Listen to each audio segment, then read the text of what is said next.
Hello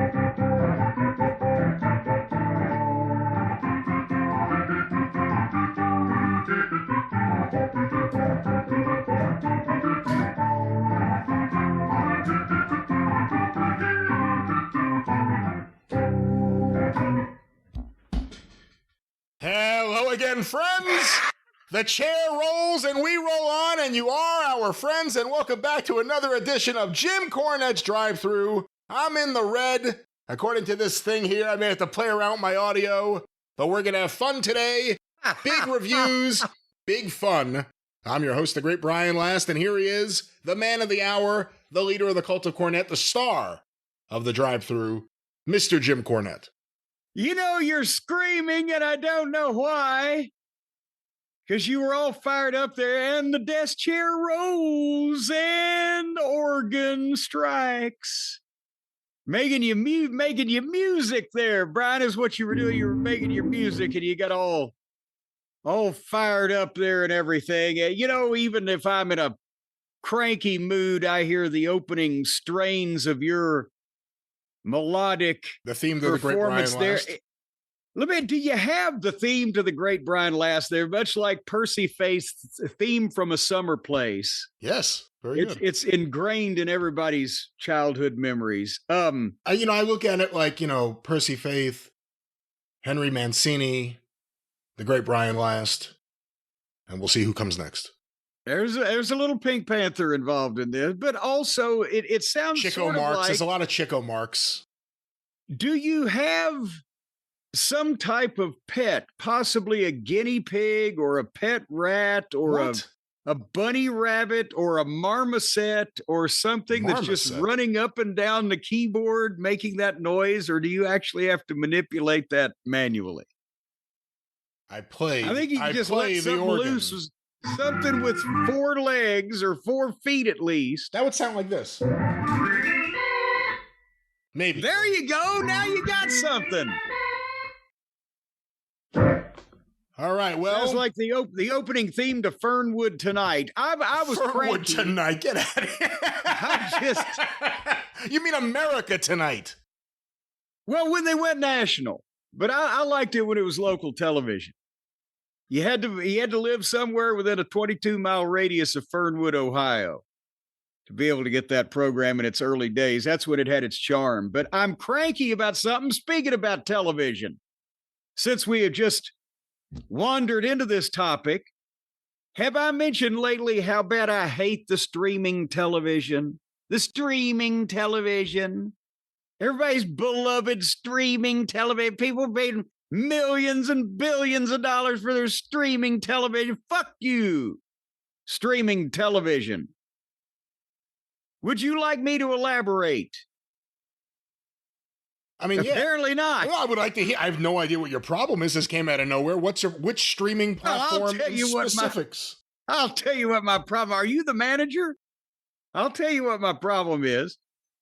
So I'm always saying it's a pain in the ass. You can't control the fast forward and on screen. There's no on screen fast forward. A lot of this stuff, it's all fucking screwy. It's iffy. We had when I was a kid, we had 3 television stations that were on the air for 18 hours a day. And otherwise we listened to the radio where we hummed. We fucking hummed.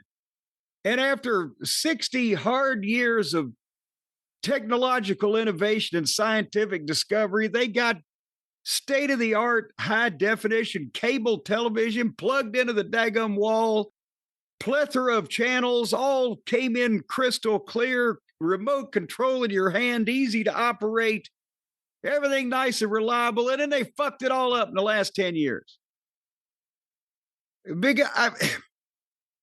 I only watch the streaming whenever one of our programs is being strummed.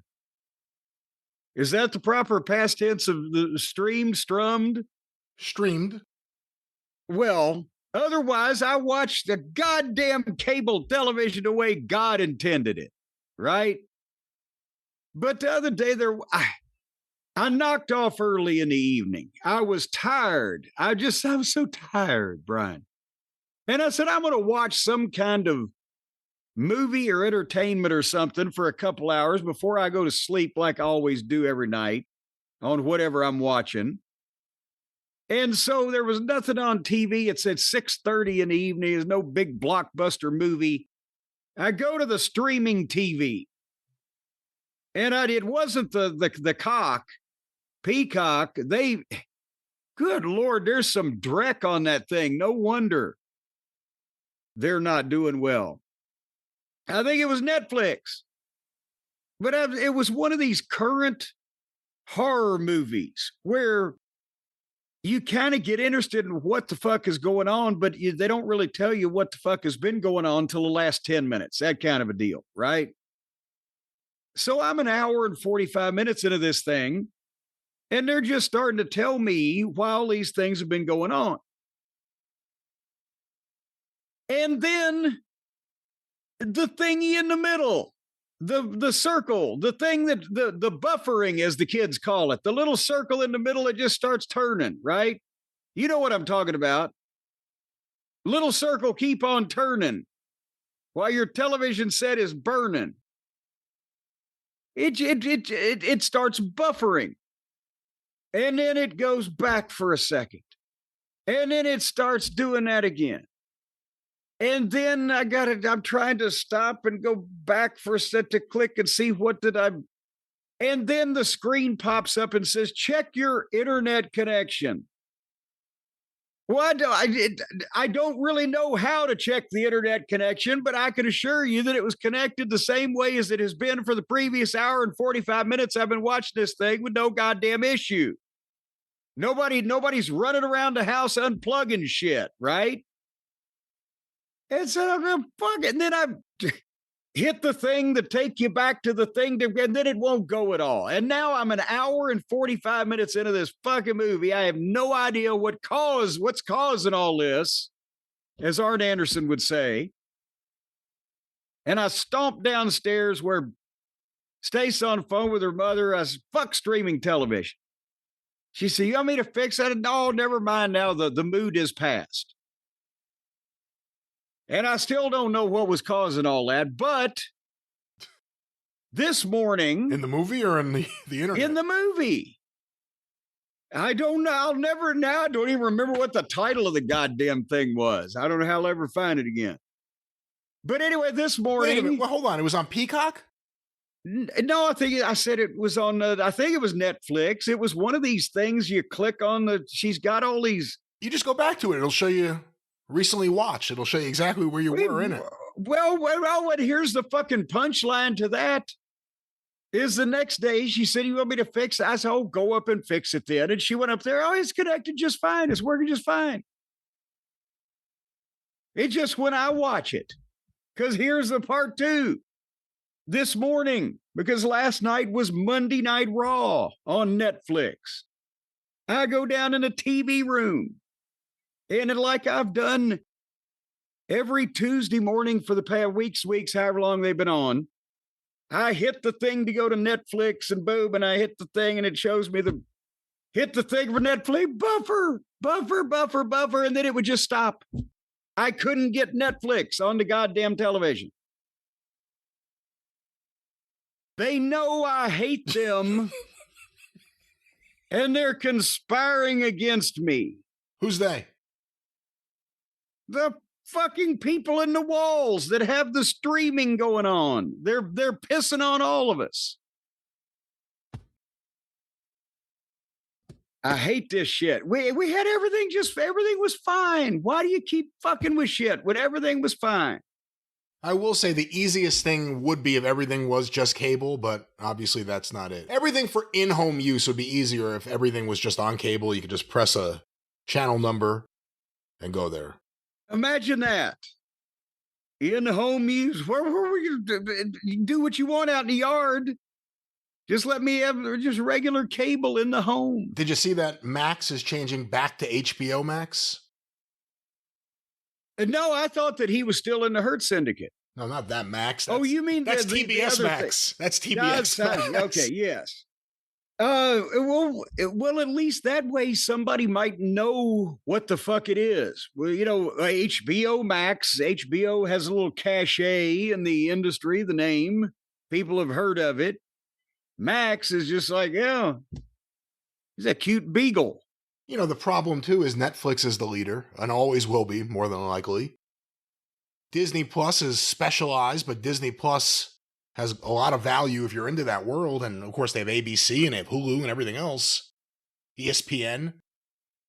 Max, it doesn't hold up as a standalone, I don't think, especially because of the money behind it. The idea would work if you were starting with hey, we haven't put any money into this. Let's make money starting now. There's a lot of streaming services that exist and will, and future ones. The best model would be some kind of way to just combine everything, but that's not going to happen. And that would just combine everything on one bill and one service under one company and call it cable television. Yeah. Although, anyhow, one of my problems now is my cable TV sometimes starts modulating. And I'm like, what the fuck? So then I have to go to the streaming of the cable. On the same TV, I have the cable box. I have the ability to go to various apps. It's a smart TV. And I can go to the app from my cable company and go to the channel I was watching that just started wigging out. And I go watch it just fine on the stream. Sometimes it's a few seconds ahead of what's actually happening on the TV live. You need your box flushed. How does that work? How does that work, Diddy? Tell me about that. Well, guy comes to your house with a big jug of baby oil.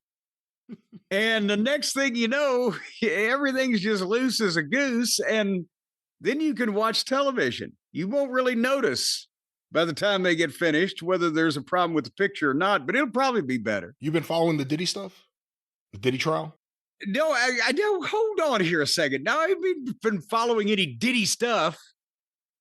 We're talking streaming. There apparently at one point there were 2 streams. Well, the stream of they can't stream the courtroom. No. It was streams of urine.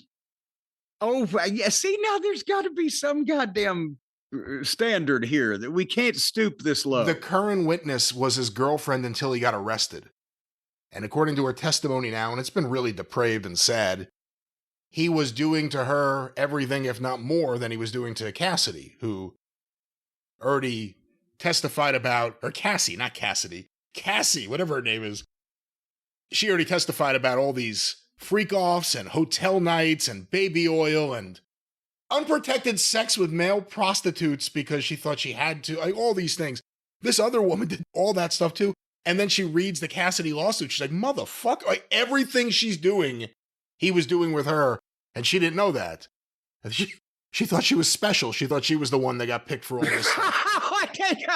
I know it sounds crazy, but I think he thought she was. They thought they were doing this thing for him. They thought they were doing this thing for him because they loved him. The way that you said that, she thought she was special. She was the only. I'm sure Vince, convinced a few people when he pooped on their head. You're the only one special enough for me to poop on your head. What is Vince going to do? We keep hearing all these rumors. He's got his team in place. They've got all this money. They've got investors who would want to put up more money. They just don't have any property. They have nothing that is a commodity right now. They just have an idea. Whenever he reemerges, people aren't going to be yelling out, "Head shitter! You shit on heads!" Everywhere he goes? Well, here's the thing. In all honesty, if he stays away from, as they say it in big business, the wrestling space, he's probably not going to have any fucking issue. I mean, there's always going to be people on Twitter or, the one wiseacre in every crowd or whatever, but it's only the wrestling fans that would really. I mean, some of them may mount an attempt to, now he's into penguin breeding. Let's flood the penguin breeding fan sites. But really, when you think about it, the average person out there in America that's, worried about being kidnapped off the streets by masked assailants or whatever, they're not thinking about Vince's next move like all the wrestling people are. So if he stays away from wrestling, he's got a mainstream. I mean, obviously, the mainstream image did not fare well over the last couple of years, but people have just that don't care about wrestling have just heard of Vince McMahon. He's the big wrestling guy for 40 years. So if he now is coming to the chain of, fucking 3D goddamn peep show theaters near you, it's just the mainstream audience. Well, you see what I'm saying? To an extent. Because I also think there's always been a taint around Vince McMahon, even before this sexual, scandal. His brand of entertainment. Before the Attitude Era, it wasn't just about, crass, brash TV. There's always been something. He's never been able to connect his ideas with a mainstream audience. The only people that give him a chance are the wrestling fans. Not all of them, obviously. Well, but now in this case, correct me if I'm wrong, but if the idea is that they're investing in sports and or entertainment that exist, he's not really going to write this shit as much as buy it and try to market it. So I guess what I'm saying is the fans of something else that he wants to get into, it may not be any good either, but they're not going to be just like, I hate this shit because Vince owns it, like the wrestling fans would be, or want to, go on a campaign. Well, don't forget what Vince did. Because again, depending on what species or genre of the thing he gets into, it's a completely different crowd. They don't know, they might not care. And again, I think it's going to be wrestling, because I don't think there's anywhere else that Vince McMahon can make an impact. Where are they going to make an impact? In documentary film? If you've got $2 billion, you can make a fucking impact. You can get in the door. Hey, listen, it wasn't billions, but he's blown millions and millions on shit that anyone could have told him was a bad idea, and he just thought it'll work and people will come because we tell them to. Like the WBF and all sorts of things. But this time, I'm saying he's got this smart feller. What's his name? The guy that left the WWE to go with him? Brad Blum. There you go. And maybe he's saying, okay, Brad, where do we put all this money? What's your idea? And Brad sold him a bill of goods about the next big thing is going to be fucking pickleball. Who knows? But I can't still see how it could possibly be wrestling, because I think that may be the one thing that Vince would know right off the bat that he would look inferior at compared to his old organization, that it would be so hard to get talent, get off the ground, etc., that he would be forever like Orson Welles trying to make, a Citizen Kane 2. It would be ever, compared unfavorably. I think he might want to do anything else, but his entire team is basically the team of 20 years ago. So it's everyone then now. What the hell is he going to do? I mean, again, you have plenty of money. You can throw lots of money against a wall, but it doesn't mean that any of it's going to stick. But some of it might bounce back so you could pitch it again. Well, I don't know if we have to worry about any of Vince's money bouncing just yet. We'll see what Janelle finds out. I'm just saying to you that, and I'm not saying it's going to be any good either. I'm just saying that if Vince gets an idea to do something else, he's going to do it, and he's got all the money he needs to do it. But I don't see how it's going to be professional wrestling in any form that we see it or know it today. That's all I'm saying. Real American wrestling, or real American, what was it? Real American freestyle wrestling. That rolls off the tongue. And Jesus Christ, just to give an update on that, I guess this is a couple weeks old, but apparently one of the people that they mentioned, who is it now? I'm trying to think, but one of the people they mentioned has severe health issues. Oh. And another one was arrested, but the poor guy, the headline was so-and-so arrested as part of prostitution ring. He wasn't part of the prostitution ring. He was arrested for trying to pay for a blowjob.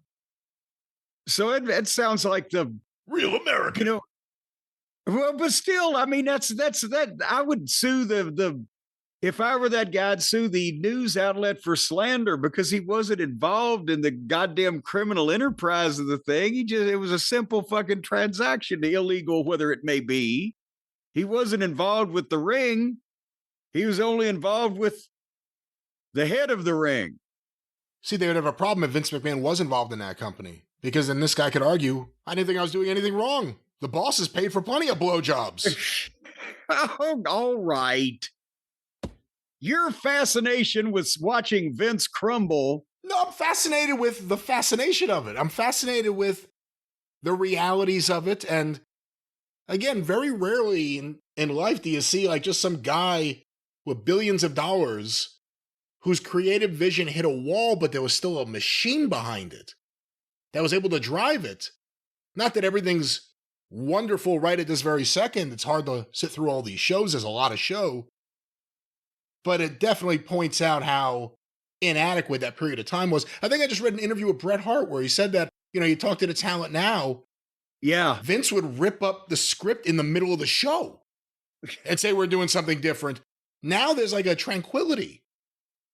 And, not in a bad way. Not like, everyone's just sitting there lazy, but nobody's walking on eggshells. It's like, oh my God, we're not all shitting ourselves every moment. Yeah. And you're not getting put into just embarrassing situations for no reason, because it never helps the character development, really. So, well, and I saw that interview and that was basically what Bret said, that, everybody's a little more at ease and can do their thing without having to worry about a safe falling on their head. Well, we will stay on top of the Diddy and Vince McMahon news in the future. And you just like to get Diddy into things. You've gone Diddy mad. No Diddy. No Diddy. And let me you, if I can, Yes. Allow me to. I would allow you on behalf of you also and all the members of the Cult of Cornette.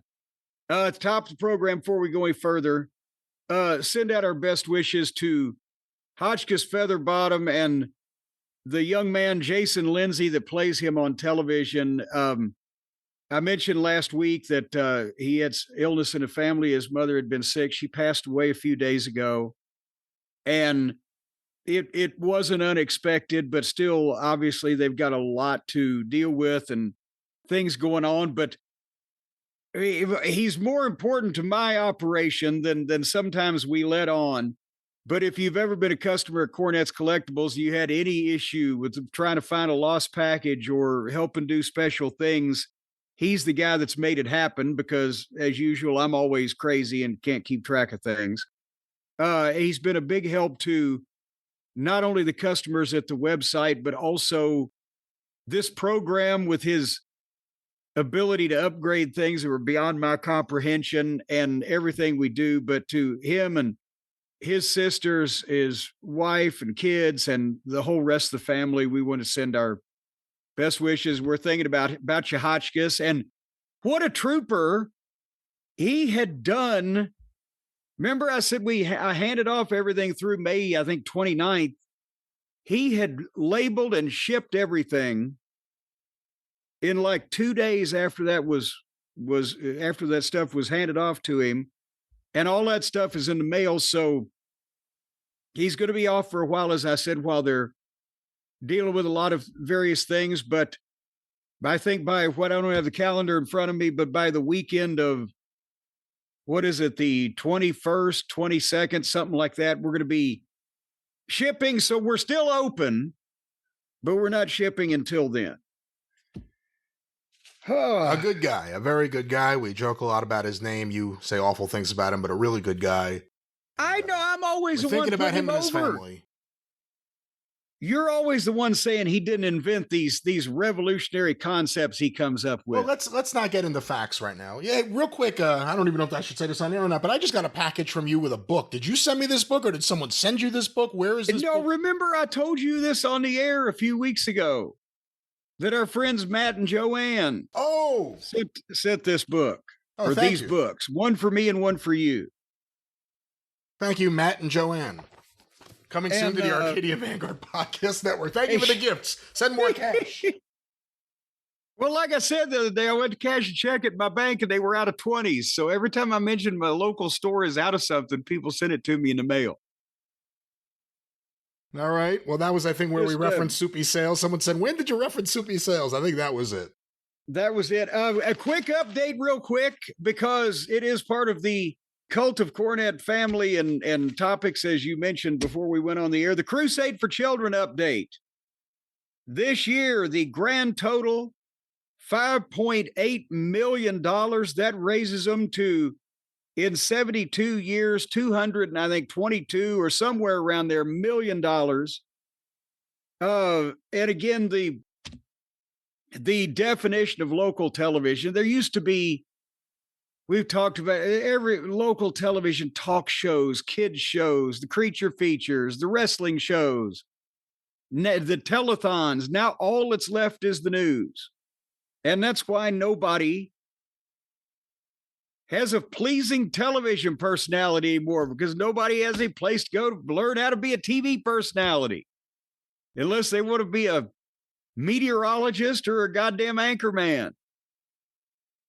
So, but at least we have this little bastion of local television here. And besides the fact that the only good personalities as hosts are the old folks that did this way back when and learned how to do it. Randy. Oh, come on now. Not poor Randy Atcher. Leave him alone. I didn't say anything. He's been made more famous around the world by our program, thankfully, in the last 5 years or so than he was when he was the #1 singing cowboy on Louisville television with his sidekick Cactus Tom Brooks. But anyway, was there a #2? There was no #2. Randy Atcher was in a class by himself.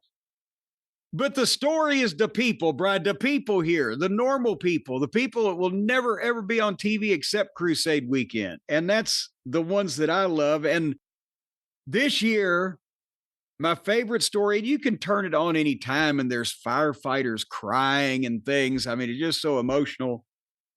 But the 65-year-old guy, little old guy, well, he's 2 years older than me. So I guess I shouldn't say, well, little old guy. He was smaller than me, in a wheelchair, visibly had physical issues, didn't have full use of his arms or either one of his hands. And he's in a motorized wheelchair. But since 1969, and they had the fire department on, he was with them that he works with, but he's gone and collected. He goes to stores, he goes to fast food places, he goes to churches. He does the roadblocks with the fire department. This little old man in a wheelchair in his lifetime has collected $500,000 in cash by himself for the Crusade for Children. It's just fucking amazing. And again. There he goes again. Always looking for attention. Oh, come on now. Hey, Rick, come on. No. Oh, goddamn. If Rick said anything, they'd set him on fire down here.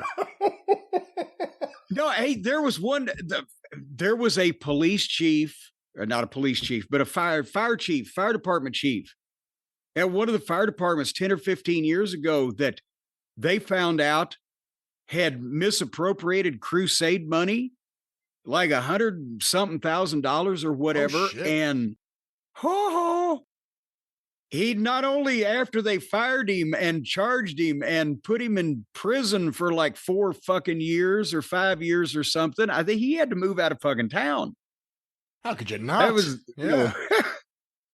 But anyway, so the old guy raised $500,000 or whatever, but also they're doing wrestling angles.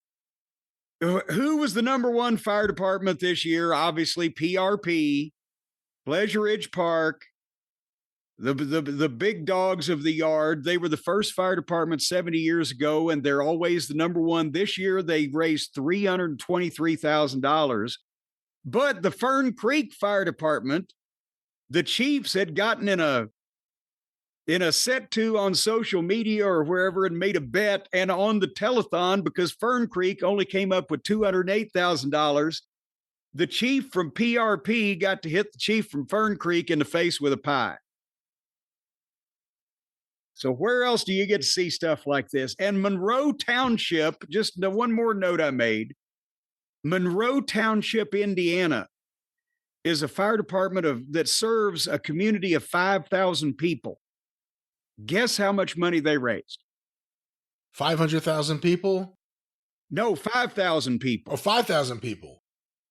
75,000. $101,000. Because you know what? They're up on the interstate up there. See, the interstate run right through them up there. They get the people coming and going. They set up the roadblocks and you can't get away. Anyway, thank you, everybody, because there was a bunch of people. John Fell, you charitable bastard, you know you are, and a bunch of people from the Cult of Cornette that did heed our call and did donate for the Crusade for Children, and we appreciate it. So that's why I wanted to let you know. And here is how fucking great this thing is locally.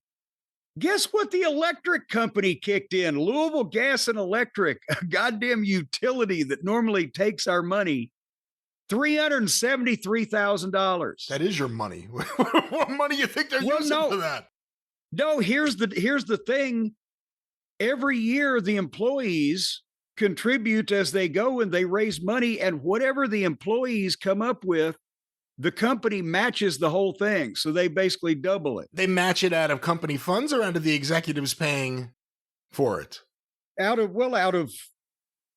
it's Louisville Gas and Electric, but it's not a goddamn, charity organization. It's a corporation. Yes. So but I miss, you know what? Here's another thing that's wrong with the world, Brian, today. Nobody has any fucking cash. Have you noticed? Think about this. I mean, I'm scared to leave the house without a sufficient amount of cash for the distance or I might be going or time I might be away. But most people don't have cash anymore. They stick their card in everything, even for fucking stamps or chewing gum at the convenience store or whatever. And what I miss was when I was a kid, teenager, even up to 20 years ago, these fucking fire departments would come down Broadway. They'd have all the goddamn money they'd collected at these roadblocks and all year and the lemonade stands and the bake sales and the golf tournaments or whatever. And they would dump it in these giant glass fish tanks and you'd hear the coins and you'd say, and everything was 20 or smaller. But that TV station would have like $2 million easily in cash going through it over the course of the weekend. And it made for great television. You see them dumping all this fucking money and people are jumping up and down. Now it's like my change jar has more money in it currently down in the TV room because I haven't wrapped it and taken it to the bank in 3 or 4 years than they were collecting these boots because now they've got a thing you can take a picture of the code with your phone and give on Vimeo or whatever. It's not as visual. Venmo. With them too. Well, it's not about it being visual. It's about the easiest way to collect the money. And most of the people nowadays. Well, yeah, but it fires you. It fires you up as a kid. I was always, listen, more. When they were dumping these giant fucking buckets of goddamn cash money into these fucking giant fish tanks, and everybody's running around and they're sweating because there's no air conditioning because we're in black and white because it's back in the goddamn pioneer days and. There was air conditioning. Well, not in my story, but back you could see all that fucking money and it was great television. Just the fucking money everywhere. You just wanted to take your clothes off and just go swimming in it. That's another thing I always wanted to have. When I was a kid, I always wanted to have a money bin like Scrooge McDuck where I could just jump through. But then I started saving my spare change up in a goddamn empty Kleenex box that my mom had. And then one day when I was about half full, I piled it all out on the floor. I was about 6. And I jumped into that trying to slide down it a little bit. It was goddamn hard. How the fuck did Scrooge McDuck jump onto literally 8 or 10 cubic tons of fucking gold and copper and silver and nickel and not fucking hurt himself? Jump onto it. He was like literally swimming in it and he would pop up. Yeah, well, you'd have to have some strong shoulders and arms in that also, but just jumping off the diving board. When you hit that right there, that'd be. Someone should try that. Send it in. Take all your money and try to jump through it. Yeah, and if I had $1, I'd ask my mom for change. If I had $1 bill, I wanted because it would took up more room, right? So it's a bigger pile. Where were you getting $1? Did she always have change?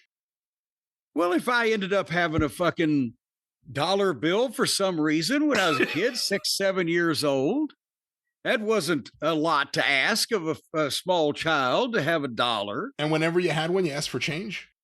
I wanted change because that way I could add to my change pile. So you get upset if you got quarters? Well, it could, they're shiny. It could be anything shiny. But now remember, Mama Cornette's the one who came up with the idea to go to the bank and get rolls of dimes and quarters. And this was in 1969, 1970, whatever. And we would take them home and we'd take them apart and take all the silver ones, the 1964 and before of the quarters and the dimes out and put regular new ones back in and take them to the bank, get another fucking, we ended up, boy, howdy, when silver hit $40 an ounce back in, what was it, 1979 or 8 or sometime around there when everybody was going crazy about goddamn gas prices. Whew, we cleaned up. Any thoughts, any sympathy about the penny going away?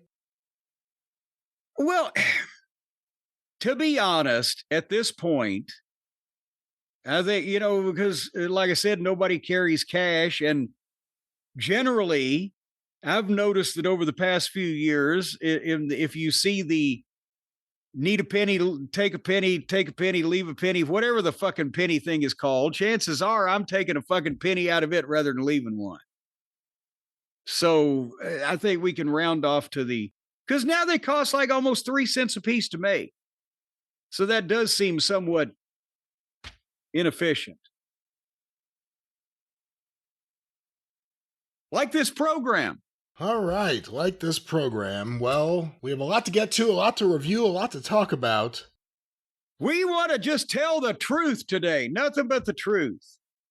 I guess in order, the first thing would be the WWE AAA Spectacular Worlds Collide, which aired live on YouTube, available for streaming thereafter. Apparently broke all sorts of numbers for WWE on YouTube. How much of this show were you able to see? Oh, I was able to see all of it. I just wasn't willing to see all of it. No, I have never been bashful about saying it's not my cup of tea, but at the same time, the relationship between American wrestling and Lucha Libre has been complicated going back to the territory days and back to the origins of the business in both countries. I think now they may try again, and there may be better success with finding a crossover audience. Previously, there has not really been a crossover audience of any sizable amount where you could say, well, the WWE is going to make their fans of authentic lucha. Or to be quite honest, the dedicated fans of authentic lucha, it's going to be hard to make them WWE fans. The crossover's been tried. We tried it in Ring of Honor in 2010 in that show in Charlotte. And Adam Pearce knew, oh, goddamn, whoever it was that was booking a bunch of the lucha talent at the time. And we had Blue Demon and legitimate names, because Gary Juster in Charlotte knew a guy who owned like 4 or 5 Hispanic, Spanish language radio stations. which was new to me because when I lived there in the 80s, I didn't know they had any. And I don't think they did, but now they did. And so we're like, okay, if we can get 1,000 Ring of Honor fans and 1,000 Lucha fans, well, that would be just swell. And this guy owned the radio station gave us the store. And we had all of the talent come in a day early and do promos on the radio stations in Spanish. And we had dual language posters and blah, blah, blah. And the day of the event came, and instead of 1,000 Ring of Honor fans and 1,000 Lucha fans, we got 994 Ring of Honor fans and 6 Lucha fans.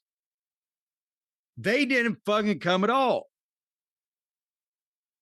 But at the same time, there were some Lucha shows in the area that were all Lucha that had done several hundred people on an intermittent basis.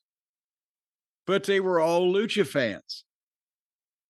There's been especially during the territory days, and now there were guys that crossed over, the Guerrero family, and Mascaras was huge in New York and in Texas, California.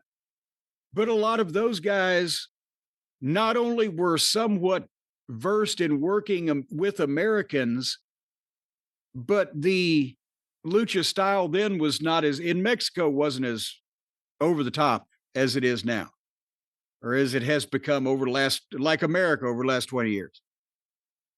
But you couldn't, the straight Lucha, which is ingrained in Mexico, and it's what they know and what they're used to, and you don't want to change that.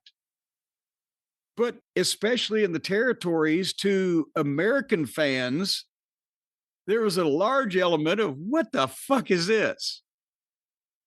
Whether it was from the overly acrobatic gymnastic, potentially choreographed style, to the over the top outfits and and the masks and the what the fuck is going on.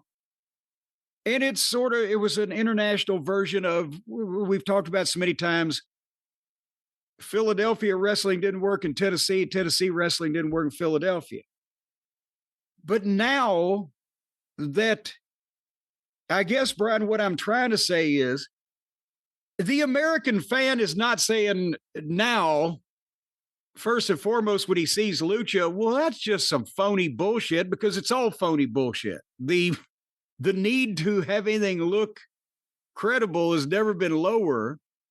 And the fans that want to go to wrestling and just to see a performance, because I mean, let's face it, and what we're going to talk about specifically here in a second with Mr. Iguana, it looked like a Saturday Night Live sketch. Whereas 50 years ago, the fans would have set seats on fire if you'd have put that in Atlanta at the City Auditorium. Now they know it's all fun and it's all bullshit, and they're there to see the show. Now it remains to be seen whether it will draw any serious money or not still. But the fans, I think, of today in America will probably be, some of them are still going to say, what the fuck is this? Because there's a lot of element of what the fuck is this. But they're more predisposed now in America to just watch a bullshit match because it's fun, aren't they? Well, Lucha style has been incorporated in just about everything over the past 25 years. Again, this was in LA, and that's LA, and then maybe Chicago, and then New York are probably the biggest markets you could maybe, I don't know. Has there been a big successful Lucha show in South Florida? I'm not sure, but well, San Antonio, you could do something. See, South Florida is, I've been told by people who would know more about it than me, i.e. people of Hispanic descent, that in South Florida, they don't like the Mexican folks as much as they like the Cuban folks and the Puerto Rican folks. So it's a different. Well, again, we're talking about wrestling, though. Well, that's what I'm saying. It's not like it's something that they grew up with and crossed the border into Laredo, Texas. We're over here in Miami, and we don't do a lot of lucha over here. But the style has been everywhere. Unfortunately, when you look at the lucha influence over American wrestling, in a lot of cases, it feels like it's more of Antonio Pena's vision of lucha than, CMLL or EMLL, whatever they want to call themselves nowadays. That was one of the big takeaways from watching this event.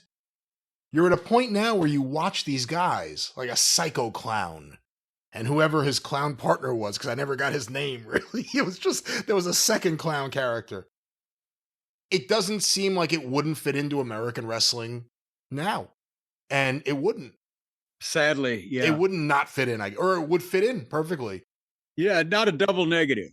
Yes. And not just AEW. I think that's the other thing. Mr. Iguana, and I don't want to, we'll get into it in a moment, but Mr. Iguana was the equivalent of Orange Cassidy showing up on WWE TV. And, we would kill, and we did AEW for Orange Cassidy.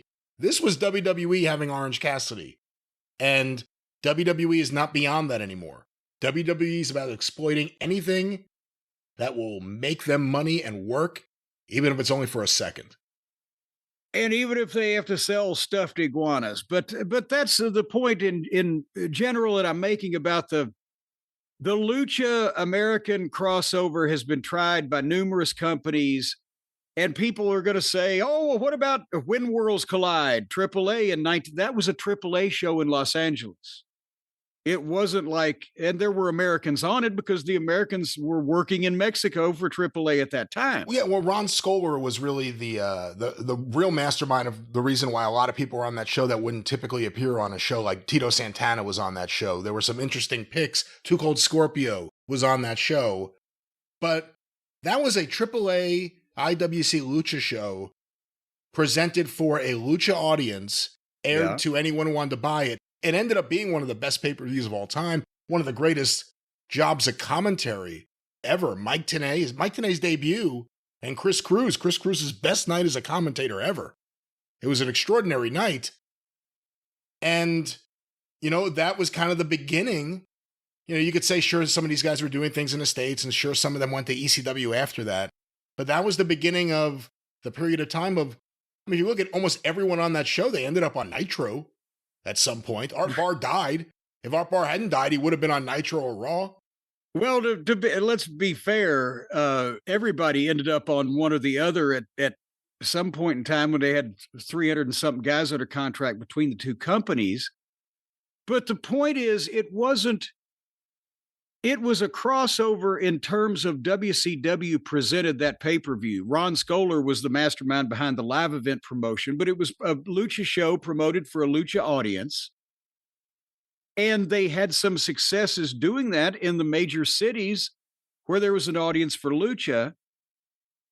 LA? But again, LA was the market. I mean, they did okay in Chicago. They did okay in New York, I guess, but LA. Well, and right now, MLW is doing great in Chicago because they're focusing on the luchadors and that Lucha audience. But the point I'm making is it's rare, if not unheard of, for a legitimate co-promotion of an American company and a Lucha company, or back in the territory days, for any straight Lucha to be on a territory show and for it to get over. It's been two different audiences. This may be, if it's not, it's the best chance ever. If it's not the chance it's going to do it, it's the best chance ever, because the need for a match to not look like a goddamn Saturday Night Live sketch is at its lowest ever in the United States of America. Yes. These people just want to see hokey fucking silly shit. They want to be there for a live audience reaction to whatever they're going to see. You bring up MLW, and it's interesting because I have not watched those shows. I've heard about them. I've heard from people who worked on those shows. And I think it's the opposite of what you had with Ring of Honor. I mean, tell me what you've heard. In Chicago, they're getting the Lucha fans, not the MLW fans. They're getting the CMLL fans. Yeah, no, there was like... I can't remember how many the building holds, but if there was 1,500 people there because it was full, it was like 200 white people there. And the luchador, the Lucha Brothers, old Penthouse and Felix. That's right. They were fucking diving everywhere and falling on people's heads back then. But they were the stars, and then well, Jacob Fatu, I mean, he appeals to Martians, to anybody.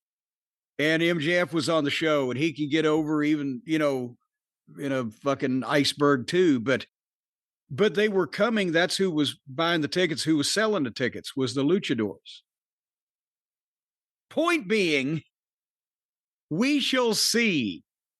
The problem becomes that there is still a large group of American fans that are going to look at a lucha match, especially now, because I'm not being xenophobic when I say this, because our country suffers the same thing. Wrestling matches as a whole look a lot phonier, sillier, and faker than they do 30 years ago, and so do the matches in Mexico. But since there's still the cultural difference, you're going to get a lot of American fans that look and go, what the fuck?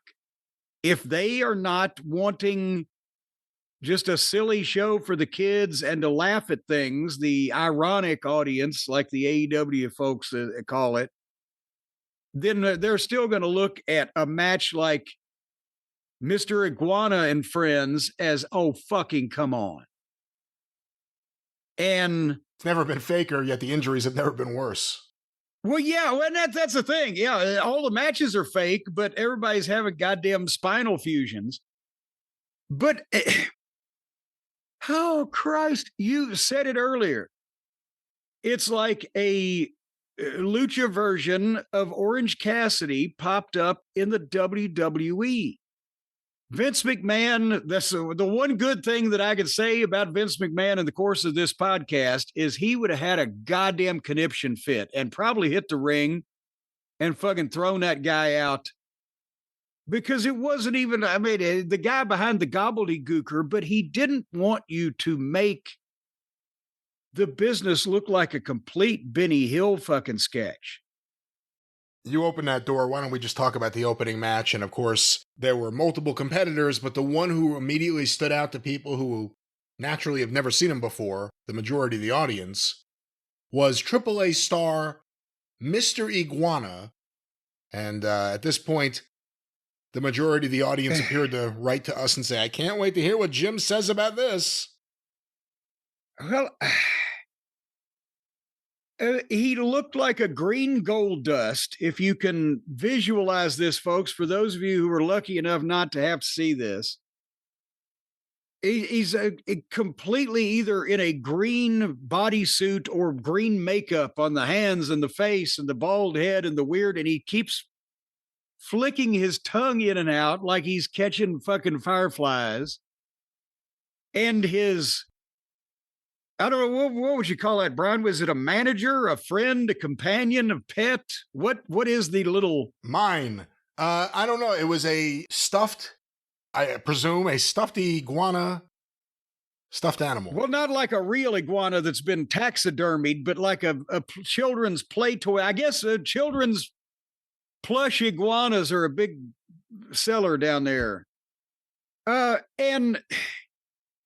You know, here's the thing. If this was the variety show guy on America's Got Talent or the Ed Sullivan Show, could be in the 50s, could be last year, that does the funny bits while they play the music. I mean, he's talented. He's talented. But this is, I mean, it's not even, I don't know. I still think Orange Cassidy is worse because he's from this country and he's just not even really entertaining in this fashion. This fucking guy, he's like you said about Harley Cameron. As long as she wasn't in wrestling, she ought to be a ventriloquist on a TV show somewhere, whatever. It's just, it's so ridiculous. I can't work up the disdain or the indignance that most people want me to, because it's just almost like I've thrown the last bucket of water that I can on the burning house. I have fucking made the last fucking call for the fire department. We're just standing around watching the fucking smoke rise up now on it's so insulting, because if he was just doing the gimmick like a green gold dust and doing his thing. But when the other people work with him in catching and positioning and doing the bits with the fucking stuffed animal, yes, I like it that he can put his toe under it and kick it up in the air and it'll land on his shoulder. Well, that's neat. Fuck. I wonder if he can spin plates and keep them. Yeah, but it's not fucking wrestling. And everyone's going to think Cornette hates fun. You know, maybe, okay, if this was the goddamn fun thing, and it would be so different and so unusual that you could look past it because, but it's just the latest in a long line of fucking dog and pony shows and goddamn circus sideshow geeks.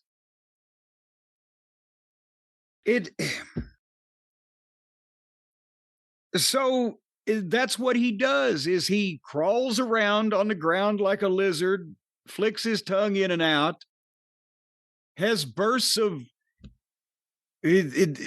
motion where he can actually move around and seems athletic, and then does spots with his stuffed iguana. The commentators were really putting him over. Oh yeah, they're going to sell stuffed iguanas. But I don't know. He's better made for the AEW audience, because I can maybe see after a time or two some of the less forgiving WWE television crowds, if they chose to do that on Raw or SmackDown, going, what the fuck? But But if he pops up every now and then, their audience will go crazy. If they overdo it, it'll be another thing. But if all of a sudden they're in LA again and CM Punk needs a surprise partner. Oh, Jesus Christ. And out from the back crawls the Iguana Man. What? Stop it. Stop it. Certainly to God, Punk has creative control over lizards in his contract. There was something so cheap about it that it was intriguing. It was almost like someone went to AI and said, give me an insect-eating luchador. And this guy popped up. Is there a magnet? Is it a magnet that makes it stick to his shoulder? What do you think it is? Well, no, I mean, is he just catching it? He's catching it. He's got this thing down the way that he's, flipping that thing back and forth. He's like a Harlem Globetrotter with a basketball, except he's got a fucking stuffed iguana. He's worked on this. He's got it down. He's doing it well. He nailed all his shit. It wasn't like one of the AEW fucking indie crowd goofballs that don't even have their shit together. They just try a bunch of shit and hit half of it. He's good at what he's doing. I just can't stand the goddamn idea he's doing it in a fucking wrestling ring. And this was the start of the show after, we'll talk about it afterwards, the opening ceremony. If you saw any of that, that was a spectacle. But well, didn't I hear one of the lady that sang the Mexican national anthem messed up the words?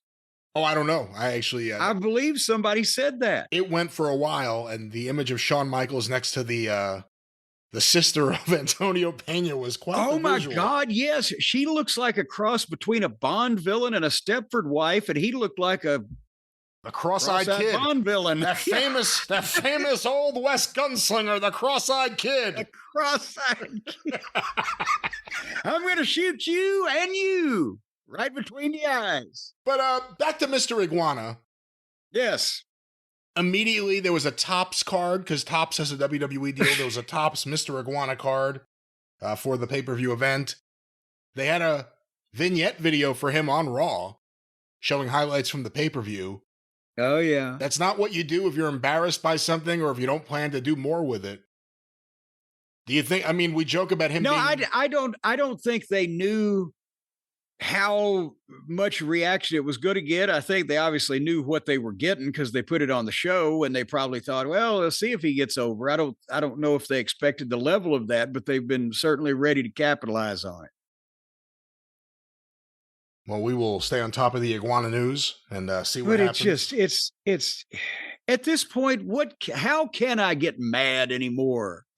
The cause is lost. Well, would you be madder if it was AEW? Because at least with WWE, there's a chance you may see little kids dressed up as iguanas buying the iguana merch, and AEW would be for adults.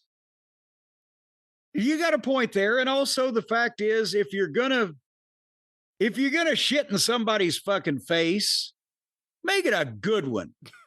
Do it well. Place it properly. I'm saying do a professional job of it. Instead of going out and just doing a bunch of shit that just falls on its ass, at least go out and do a professional job. So that's what they're doing here with Mr. Iguana. I don't know what else to say. Any other thoughts on the match? No, because all I did was just I watched it on YouTube. I'll be honest with you. Everyone did. And I skipped through to the parts where the green guy was in the ring so I could see what he was doing. Because again, this is now what WWE, I think another one of their strategies is they say, okay, our only remote competition anywhere near us does wrestling just for people that want to fucking watch guys do a bunch of moves. So now we've got a major ownership in a company just like that. Let's just get these guys over. And maybe we'll get the Hispanic market too. And they don't particularly care about upholding any wrestling traditions. They just want to sell everything they can get their hands on, including, as Christine Jarrett would say, the glasses off your own face. Anything that gets any kind of social media buzz, anything that gets any kind of buzz that will sell anything, they're going to jump on. That's TKO and that's WWE, and that was the opening match. As a matter of fact, what is the price of iguana meat per pound these days? Well, I don't know. Do you think they're going to get into the iguana farming business too? Where is that usually done? Where is that conducted? Well, apparently now it's going to be up in Stamford. Before, I guess, well, Mr. Iguana, where's he from? Well, they introduced a mini iguana, like Doink had Dink. Well, no, I think wherever the home base of iguanas is ought to be where Iguana's hometown is, right? From the, Yeah, what was his hometown? Did they say it? I don't remember. I didn't think of it now, but from the iguana farm in Acapulco, here's Mr. Iguana. That was the opening match. Did you watch any of the women's match? Did they have a women's match on there? They did, with Stephanie Vaquer, who is incredibly talented, I have to say. She's really good. But she was on the other show, too. I didn't expect you to watch it, and I'm not surprised you didn't.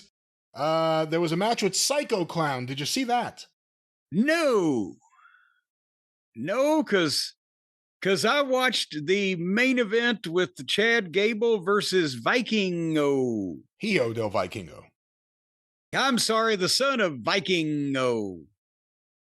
And because I'm sorry if everybody's mad at me. Oh, you didn't sit down and watch this whole 3-hour show they did before the 3-hour show they did.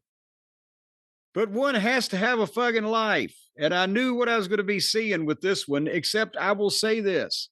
Chad Gable needs a raise. Chad Gable needs a raise. Chad Gable needs another medal. Chad Gable needs to, have somebody come and massage him and feed him grapes every night. This guy can do everything. He has picked up. He's a better luchador than the luchadors. At least his shit, you kind of actually buy.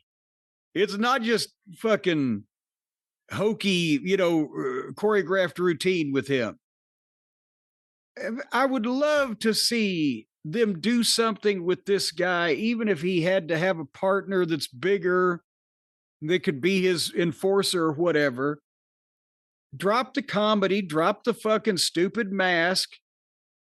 Don't put him in the ring with greenhorns from Acapulco and feature this fucking guy. He's one of the most incredible performers they've got. And if you concentrated on it and produced it well, he has a personality that you could use against main event talent. Not only his facials, but his promos and etc. And what is your personal fucking viewpoint of Vikingo? Oh, great one. Well, I appreciate anyone who has taken on the stylings of Bow Wow Wow. That haircut. No, I think he's he's small, but he's talented. And I saw this in the past when he wrestled Kenny Omega in AEW. Suzanne actually stopped and started watching. He, because of what he was doing, caught her attention. Now, it seemed like some of the things today at this event took a little bit of time to set up and balance himself. Sometimes they seem maybe unnecessary. But again, you're going for pops. You're going for big spots to get big pops. I don't mind him. He seems very happy, very nice guy. He seems like the kind of guy you want to root for. I mean, if he only had a real name instead of that's Vikingo. He doesn't seem anything like a Viking. I'll say that. They just had Viking warriors there. Yeah. I thought those Vikings rode those big horses and had the fucking armor and all the swords and shit. Here's the problem. Yeah, he's very athletically talented. And it takes a while to set some of that shit up, which is, again, why that there's a fucking gap between American wrestling and lucha with the American fans going, well, just fucking move. But also, here's the problem. I'm not even talking about as a talent that can connect with people. I see the difference in Gable's small too, but that's not the problem. He's in great shape and he's an Olympic athlete. So, right, nevertheless. Fucking Vikingo's face, or his lack of face, and he's like a male lyric Valkyria or whatever. She looks like she ought to be a clerk at a pet shop. The look on the face, he's not connecting with people. She doesn't connect. It's just, I'm doing these spots. I'm doing this performance. I'm in this routine. And every once in a while he'll smile, as you said, but I don't, he's not going to, if it's for a Spanish speaking audience, he's going to be able to talk to him. If it ain't, he's not. And I just see a guy with a bland fucking face. I don't see a personality. I don't see and also, like you said, the name, if he had somebody's actual name, that would help him in America, but it would hurt him in Mexico. Because the luchadors, most of them don't have a goddamn name. Well, I mean, all of them have, you know what I'm saying. You don't have Fred Smith is not their name. So it depends on what the audience is, what audience they're broadcasting for, what they're aiming for, but there's going to be some clash amongst some of these audiences on some of these televised events, much like I mentioned in AEW when they're doing the Grand Slam Mexico thing, and they got MJF and Mystico. And depend on if I was to have that match, I want to see that. I'd have two completely different matches for Mexico and for the United States. But if it's on their big show, they're just going to have one fucking match and everybody's going to see it. So there's going to be some issues with all of this stuff. But I love Chad Gable. Was that was your match review? That's it? Oh, that. Well, and again, Gable got beat again. What'd you think of the apron spot? I zoned out on a lot of this, to be honest with you. Canadian Destroyer on the apron. Generalities. Oh, that's off the rope, off top rope. Yeah, that's kind of stupid too. I mean, what are you going to say? Well, that was the thing. Yeah, go ahead. You've got a fucking guy that could be a real asset in Gable, could be a real asset to your television program, either Raw or SmackDown, where your primary audience is the United States. But yet this guy that, again, to the audience in Mexico, they love him. And if the match was just being seen in Mexico, I'd have him beat Gable and hang him up and fucking wear him out like a piñata. But it's being seen everywhere. And now you've got a personality on your show who's been beat by this little fucking mope-faced Mexican fellow to the American fans. It's a worlds collide, all right. And Gable has picked this style of work up better than I can't believe how good, but at the same time, it just showed that every possible goddamn thing that he could do couldn't beat this fucking guy, and the guy beat him. And again, it was a room that was really into it. So if you're watching it, you're watching someone you presume is a big star there because of the reactions beat Chad Gable. Yeah. You know, as good as Chad Gable is, it's not like Vikingo beat Seth Rollins. You know, it's not like he beat. No. So, but it's also Vikingo. But he's the mega champion. That was the belt Omega had. Did he beat Kenny Omega for that belt, or how did that happen?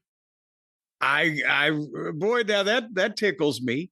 Yeah, that's the point. The point is that the average American fan who is not of the, I want to watch a bunch of guys do the goddamn trapeze variety, would look at Vikingo and say, he's their fucking champion.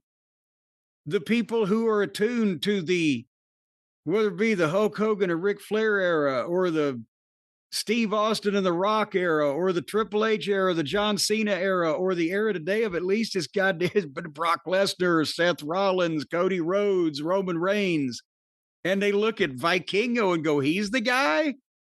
Then who's the flunkies? Mr. Iguana. Should Mr. Iguana be the guy?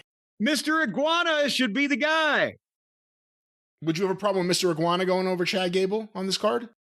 Oh, God damn it. If that had been the first time you saw him, not in the opening match, but crawling to the ring for Chad Gable. For Chad Gable, well, I would have said, why don't we just piss in his mouth while he's down there? Poor Gable. Fuck.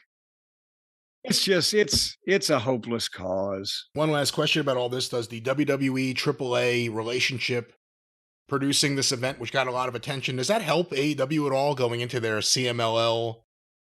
What do? They do, not Worlds Collide. It is World's End. No, not World's End. Grand Slam. Grand Slam. No, they have a World's End. They have a World's End. That's their end of the year show. Well, yes, but not in Mexico. No. I don't think anything that the WWE is doing right now is helping AEW. I don't think anything AEW is doing right now is helping AEW. They're going to take over the world, and they're going to hold every major city hostage for rights fees, and they're going to be selling iguanas to your children. And they're going to drop that city if another city pops up with a bigger rights fee. Exactly. Well, that was AEW. That was AAA, AAA, and WWE Worlds Collide. And Jim, perhaps if Hey, let me ask you this. If the WWF lost a lawsuit to the World Wildlife Fund, then what's the Automobile Club, the American Automobile Club, doing about goddamn AAA? Well, let's see how much further into America they go. Actually, that's a good question. I wonder if there are any trademark issues that are country restrictive, but we will find out in the future. Jim, perhaps you watched this pay-per-view event and being a fan of old school wrestling, it felt like a bad dream. And now you need a good dream, and maybe you need a little bit of help, a little bit of dream powder, and we know some good friends of ours that can help all the listeners with their dreams. Well, now, see, our friends at Beam are back, ladies and gentlemen, and they make that fine dream powder, but the dream powder doesn't actually make you dream bright. It makes you sleep deeply. Now, you do sometimes dream when you sleep deeply, but this is not a dream inducer, but rather a sleep inducer to where you would have it's sort of like a weather report. Sleep with an option of dreaming. 40% chance of light nightmares with possibly a real screamer toward the end when the low front comes in. No, nevertheless, folks, Beam's Dream Powder has changed everything. It's changed the game, especially if you play games at night while you're asleep.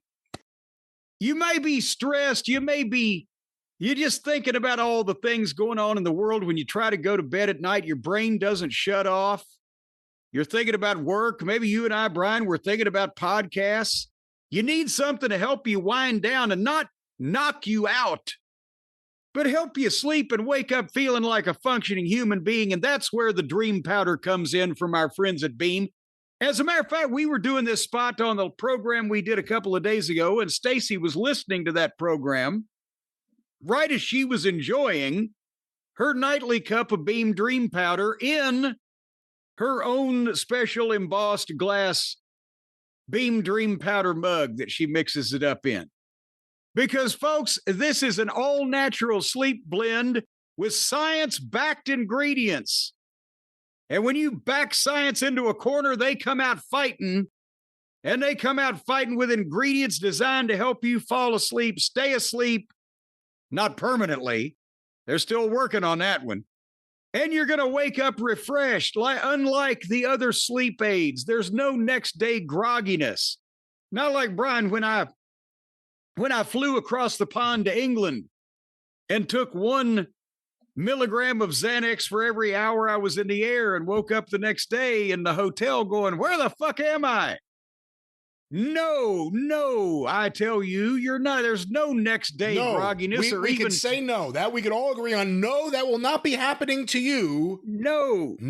There's no next day grogginess or even the day after grogginess. Just real deep sleep that helps you feel good in the morning. Well, Stacy, the next day, she woke up and she was talking to me cheerfully and asking me questions. And suddenly she looked at me and said, "Who are you?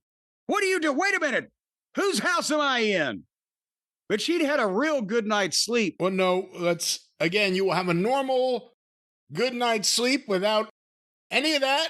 Just you'll wake up and be ready for the new day, or a new day, not the new day. Their promo last night was terrible. You'll be ready for a new day. Yes, well, no, new start, breakfast, if you get the special package from Beam of the Dream Powder, the new day will actually come to your door and pour it for you. They will not. There's no association that we know of, and we don't anticipate one with the new day, but you will have a new day every day when you wake up. Get ready for a fresh day, work, fun, kids, family, outdoors. Oh, this stuff helps you have kids. Well, yeah, if you're sleeping not what deep I said. enough. No, what I'm saying is go to sleep. And, no, that's not what I'm saying. What I'm trying to say is have a good night's sleep and then wake up and you can do it all over again. No problems. Don't toss and turn is what you're saying. You can sleep through the night without tossing and turning, reeling and rocking until the break of dawn. You can wake up refreshed and ready to take on the day. Most people, they've done the survey. It's science backed. Most people are not only ready to take on the day, they start out by kicking the day in the nuts. Every once in a while, somebody will try to grab a day's eyeballs and get a good jump on them. Boy, I'll tell you what, after Stacy takes hers, if I take mine, we can sneak up on that son of a bitchin' day. I don't know. One from the front and one from the back. Take him down and fuck him up. Look, ladies and gentlemen, beyond the fun entertainment that comes out of the mind of a creative genius like Jim Cornette, think about a good night's sleep, and let's just focus on that and focus on only that, a good night's sleep from our friends at Beam. Where do you think I get all these great creative ideas? 92% of users of the Beam Dream Powder reported better sleep and waking up refreshed, and the other 8% reported coming up with different podcast material. Sort of like the psilocybin and the mushrooms. But nevertheless, Beam has improved over 17.5 million nights of sleep. And that wasn't just the one guy. We ought to check on him. He's been asleep for a while, but it's a lot of people. And right now, for a limited time only, Beam is giving my listeners their best offer yet, ladies and gentlemen. Their best offer yet. If you have no more questions, you're free to go. That's their best offer. No, 40% off. 40% off the best-selling Beam Dream Powder for a limited time only by going to Shop Beam. That's Shop, BEAM, shopbeam.com/JCE. Use the code JCE at checkout. 40% off.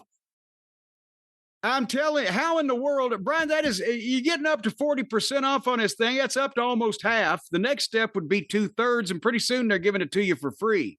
But that wouldn't happen because I don't know how they can afford to do this. Get it today is what you're trying to say. Get it today and go to sleep quickly. And you can, the best thing to do, I would say, is just go to that promo code. The best thing to do is just go to shopbeam.com JCE and use that code JCE for up to 40% off on the Beam Dream Powder, and then just go to sleep and stay there until we call for you. That's right. Enjoy the boogie woogie in your head with Dream Powder with our friends at Beam. Jim, one last time, that link and promo code. That's the boogie woogie powder you'll get from Beam's Dream at shopbeam.com/JC.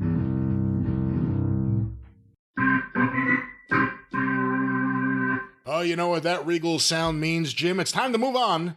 It's time that we move on here and we talk a little bit about more WWE. The Money in the Bank pay-per-view. There were only 5 matches, 4 announced beforehand, 1 made at the AAA When Worlds Collide, or not when, just Worlds Collide. Yes. Not pay-per-view. That was my second favorite match, by the way. You didn't say anything about it. Well, I haven't yet because we haven't talked about it. Oh, you mean your second favorite match on this Money in the Bank? Well, yes. We're here to talk about Money in the Bank. Money in the But we're here to talk about Money in the Bank. And let's talk about Money in the Bank, and let's talk about this pay-per-view God event. damn it, if I had more money in the bank, I wouldn't have watched this son of a bitch. What was it Dusty said one time to the guys in developmental? He said, Vince better be glad I saved my money. They were in Los Angeles at the Intuit Dome. Does that mean if you go in the Intuit Dome, does that mean you get more intuition, Brian? No, unfortunately not, apparently. The Money in the Bank pay-per-view, and of course, they opened with the women's Money in the Bank contest, and because I don't know different ways. I should learn a foreign language so I could say the same thing differently every time. Whether it's Hell in a Cell, whether it's Royal Rumble, whether it's Money in the Bank, whether it's whatever. They have to have the women's before they have the men's, and it just fucking takes the piss out of it on both of them for me. I don't know why this is a difficult concept to understand. When you do something twice, the exact same thing, just with different people on the same show, Jesus Christ. And then what have we been talking about for the past 3 weeks now on most of the shows? One of these days, one of these people is going to fucking really fuck themselves up bad, or somebody else. And so they put 6 girls out there to attempt to work with ladders that are twice as big and twice as heavy as they are. And everybody's got to do a stunt, or what'd your kids call them? You used to the tricks. Everybody's got to do their tricks. And then by the time that the women's ladder match is over with, you've seen all their tricks, then the guys have to come out and do more tricks with the fucking ladder and attempt to paralyze themselves. And there's no, I guess these people now, I'm talking about the current talent and or the current producers, they think this is a wrestling match with the ladders and the baby faces versus baby faces and heels versus heels. And let's just put everybody of every sex in there and see what we can fuck up. But how do you critique this, Brian, as a man? It doesn't have any, it's people doing moves and tricks with ladders. There's no continuity. Nobody gets over. It's just a mess until it's over with. Well, I enjoyed it. I really liked it a lot. And again, it's a story. They're trying to get the briefcase, and everyone has their little thing when they're trying to get up there and get the briefcase, and you get some crazy spots. I like this match better than the men's match, which goes to part of what you were complaining about, having them both on the same show. But I actually really enjoyed this. Well, in this case, because the men's match was so weak for its own reasons, but I'll tell you this, and it hit me the last couple of weeks. It's hit me, and then this, and then Raw. For the first time, maybe ever, I'm enjoying and more into the women's stuff than the men's stuff in WWE. And I really like this match, and they had some good workers in there for the women's division. Rhea Ripley's in there, right? That Well, I'm not saying. I'm saying Hey, I didn't like the men's either. 6 people with the fucking ladders and the fucking multiple ladders and the goddamn blah blah blah. What do you think of Naomi being the person who won? Well, as you will recall, I said, and here's the thing: you could tell as soon as the entrance started, or the entrances, I should say, started. They liked everybody, but when Rhea came out, she brought the house down. The whole mood changed. She's a star on the level of the top guys, not just the top girls. But as we mentioned, in a perfect world, she'd win. But I said they're doing the thing with Naomi right now. I mean, let's face it. I don't think Julia wasn't going to win. Stephanie Vacker, even if she's good, she wasn't going to win. Roxanne Perez wasn't going to win. And Alexa Bliss would have been a long shot. So it came down to, and I don't think Rhea needs it at this point. She's fucking over, and as long as they don't do anything really stupid, she's going to be over. But the best thing I can say about this was I was afraid it was going to go 45 minutes, and it only went 25, bell to bell. That is, but they were 18 minutes into the show, but with the entrances and everything before the match started. But I just can't. I just can't. Have you seen any of the complaints online? Because I just started seeing this really a little more than, we've seen it every now and then, but more than usual, like frequently lately. Fans complaining there's only one family that seems to win everything in WWE right now. Again, whether that's fair or not, it's an interesting thing that now fans are jumping on that. Naomi, I think, has been pretty good as a heel beyond the work. Well, I was going to say, if they're going to talk about the refrigerator, Nia Jax, or they're going to talk about, what's her name, being the general manager of NXT, Ava. I was going to say Jaja. Then they got a point, but they can't really, because again, Naomi was the only other one who was going to win this besides Rhea. So they can't really make a point like that here. And give them a little bit of credit. I was so afraid since the beginning of this year when they started teasing the Wyatt Six coming back, and then they came back, and then they started teasing or Alexa Bliss reappeared. It hasn't been as spooky as it would have been during Vince. I'm not a fan of Alexa Bliss. She's probably the one person in the match I'm not a fan of. But it's not like we get the over-the-top, I don't know what you call it, horror film, suspense film, puppetry, whatever it is, kind of stuff that I was afraid of at the beginning of this year when the Wyatt Six reappeared. It kind of hasn't happened at all. And be thankful for small favors. But that's kind of the thing is, I think as a theme to this pay-per-view, the men's Money in the Bank match was the kind of the same as that you knew only one of a couple of people were going to win the thing. And, otherwise they just put people in there because they have to. And I'm sorry if everybody's mad because I'm sick of the furniture. I'm sick of the tables and the ladders and the chairs and the ridiculousness and the multiple person matches, which is the ultimate lazy booking. At one point, if you would have had a multiple person match, it would have been because the situation demanded it. The angle demanded it. People were involved and they all were upset at each other, not, we're going to have a bunch of 3-ways and the winner of the 3-ways gets to go into a 6-way. Over and over and over. And it's all the same, and I'm so fucking tired of it. So that was the women's Money in the Bank ladder match to me. I'll tell you, I enjoyed that match, like I said. I really enjoyed it. I enjoyed just about everything on this show with the exception of the main event tag match. The men's Money in the Bank wasn't as good as this one. And it wasn't a surprise who won. But still, I think everything except for that tag match at the end, for me, everything else kind of worked.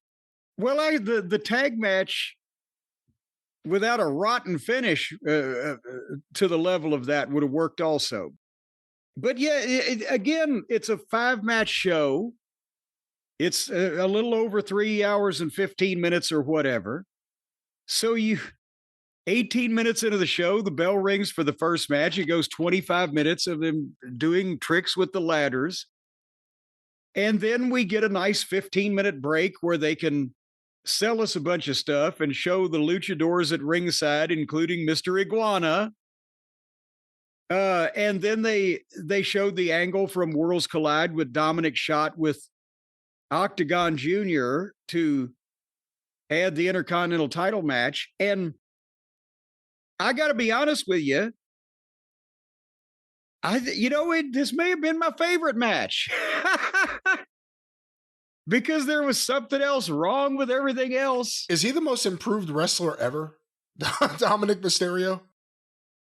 Well, I don't know if he's the most improved wrestler or he's the most improved personality. There's still better wrestlers, but nobody of course. But I mean, yeah, he was. Well, that's what I'm saying. Nobody's gone from being, God, I hate that fucking goofy kid of Rey Mysterio's to, oh, wow, this guy's a fucking star. But that's the thing is they shot an angle for the match between Dominic and Octagon Jr. Dominic can work both ways. He can work American style and he can work lucha style.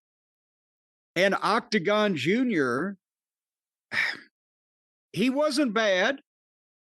Yeah, they started at 100 miles an hour, but Dominic cut him off a little bit, gives some good old-fashioned heel work. Octagon, again, very athletic, made a comeback. Liv Morgan distracted. Dominic hit the 619, a splash off the top rope, and 1, 2, 3. A good preliminary match, a good win for Dominic Mysterio. It shows one of the luchadors in a positive light.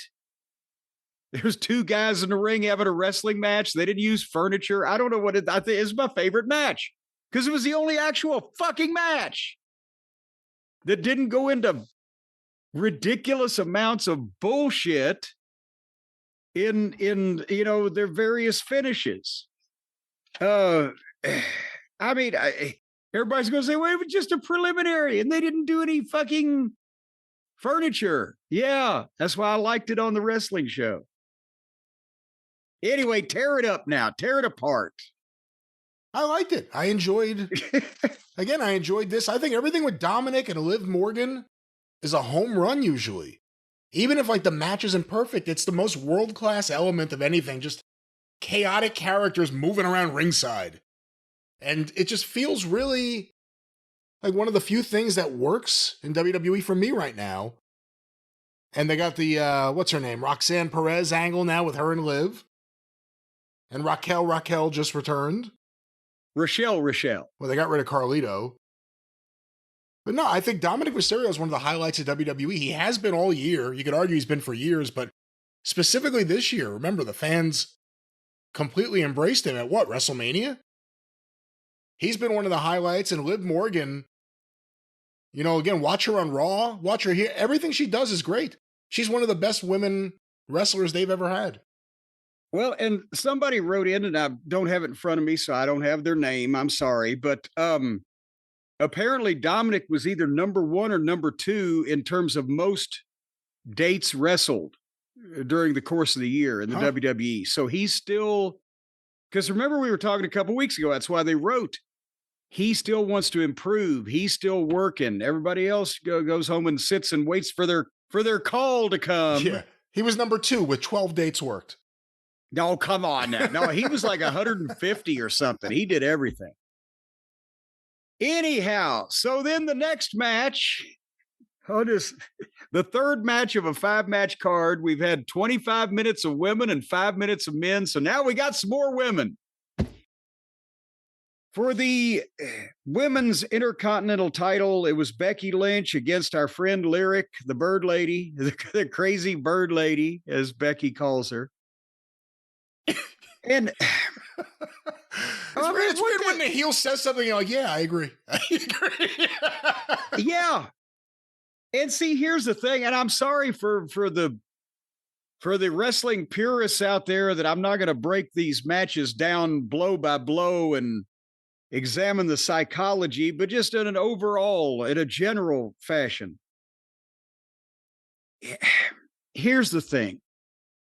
Becky Lynch, big women star, not as big as she was at one time. She was hotter back then, but she's established. She's a star. Lyric, this ain't going to work. Not only the fucking wings, okay? Not only the outfit and the name that's unwieldy, and people in fucking Hattiesport, Mississippi are going to go, what? But watch her work when she comes out, when she's facially, she looks scared to death. There's no expression. There's no energy.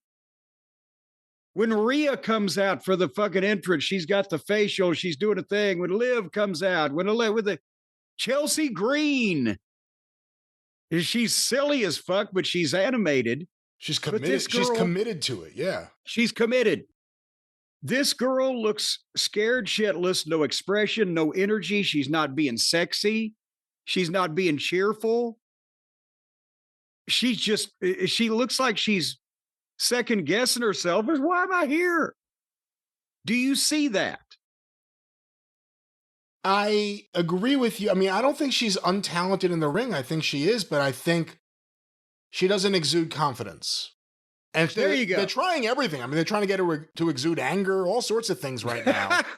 And again, this whole Becky thing is just, in the end, to get her over more.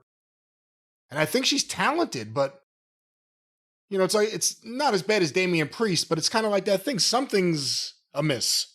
Maybe drop the wings. I mean, that's, again, the first thing. Well, but also the personality, the connect, the be happy to be. She, again, looks, I think I said earlier, she looks like she ought to be a clerk in a pet shop. She's a normal person.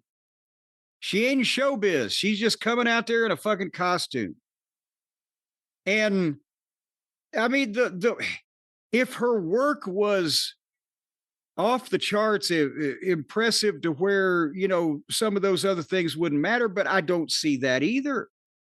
And I know that she and Becky are friends or country women or whatever, but it ain't working. It's like a low-fat Twinkie. It's there, but there's not much to it. Even the people were trying to be polite. Becky's trying, but there's no pizzazz to this young lady. She almost lost her top 30 seconds in. Did you see that? Had to have the referee tie it back up for her. I told you, I'm really enjoying the women's division lately. I was about to say that might have helped her. That might have helped her, but 15-minute match, Becky rolled her up and pulled the tights and won the title. And then, as per pre-match agreement stipulation, Lyric had to raise Becky's hand, and when she was doing that, if you go back and watch it, anybody that cares enough, that'll be 3 people out there. She's supposed to be trying to milk it and sell it like, I don't want to have to raise your hand, oh God, and kind of holding her nose and being forced to do it. Yes, I agreed, or whatever. She was making all kinds of weird faces, but I'm not sure they were faces that fit that fucking, but she was just making weird faces and standing around and had her head down. I don't think she's comfortable on television. I don't think she knows what to do. I mean, go back and look at those faces. It's just odd. It's just odd. And then she put the belt on Becky and then German suplexed her. So this is not over. The bad feelings have not been settled yet. Do you believe Becky on the mic? I mean, Becky's talented and Becky could spit stuff out, but does it always come across like she's performing, or do you believe her? I think she's better than average. I don't think she's, you know, the greatest female promo ever in history, but I think she's better than average. And I think that when she was on that run, they believed and it worked. And I think now that she's been back, I think everything else has kind of moved on. And some of the things are reaching these days. Does that make any sense? I think so. Again, we'll talk about Raw later. But that was Becky Lynch versus Lyra. Is it Lyra? Lyra? Is it Lyra or Lyra? Lyra I think Valkyria. I think it's Lyra. I don't. Well, I think that it depends on what kind of change you get, what country you're in. Well, that could was be lira. That could be pesos. Intercontinental women's title match and a title change. It certainly was a mouthful there. Speaking of bad actresses, there was a Kardashian ringside with some weird looking face tattooed fucking guy. That's the drummer from Blink-182, Travis Barker. He was in a plane crash years ago.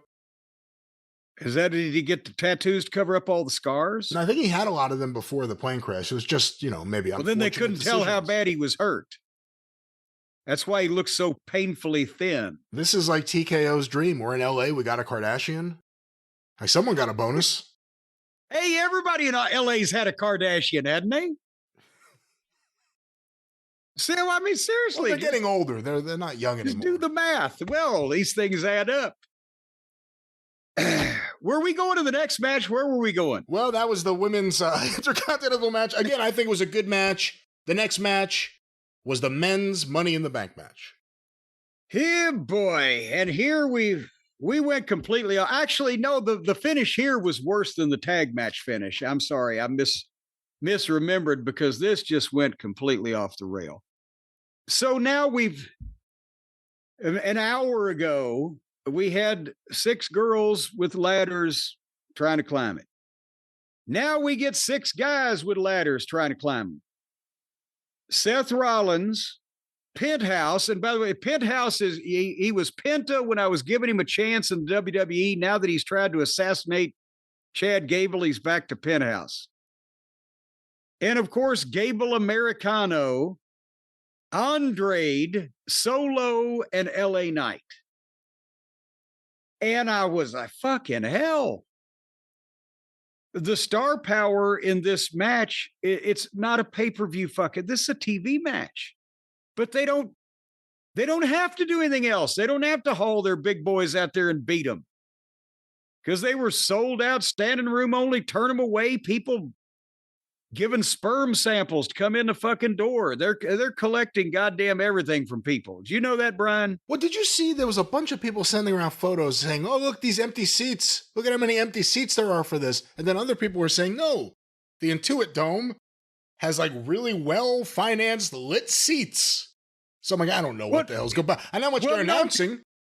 Do you know what it was? And I thought the same thing, but if you go back and look, they had the arena lit with all their standard lighting treatment, but they also had like a light on the back or somewhere on every seat in the goddamn building.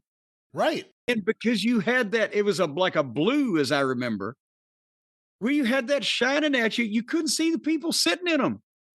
When they would turn, because at the first of the show, I thought, well, my God, is there a traffic jam? There's nobody in the fucking seats up there. And then when they would change the lighting, you'd see people were sitting there. I don't know.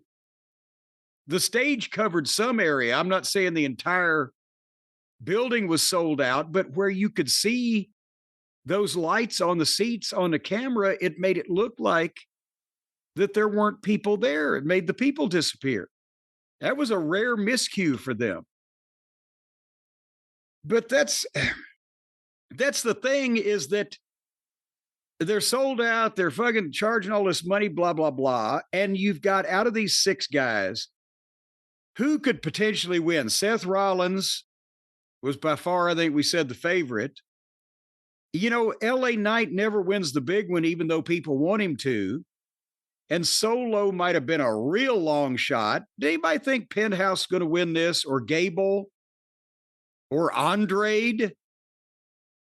So 10 minutes of entrances, and then the same thing with guys as it was with girls. A lot of people doing stuff with ladders. Gable accidentally hit Andrade in the fucking nuts with his ladder. And it didn't look like Andrade was happy about that.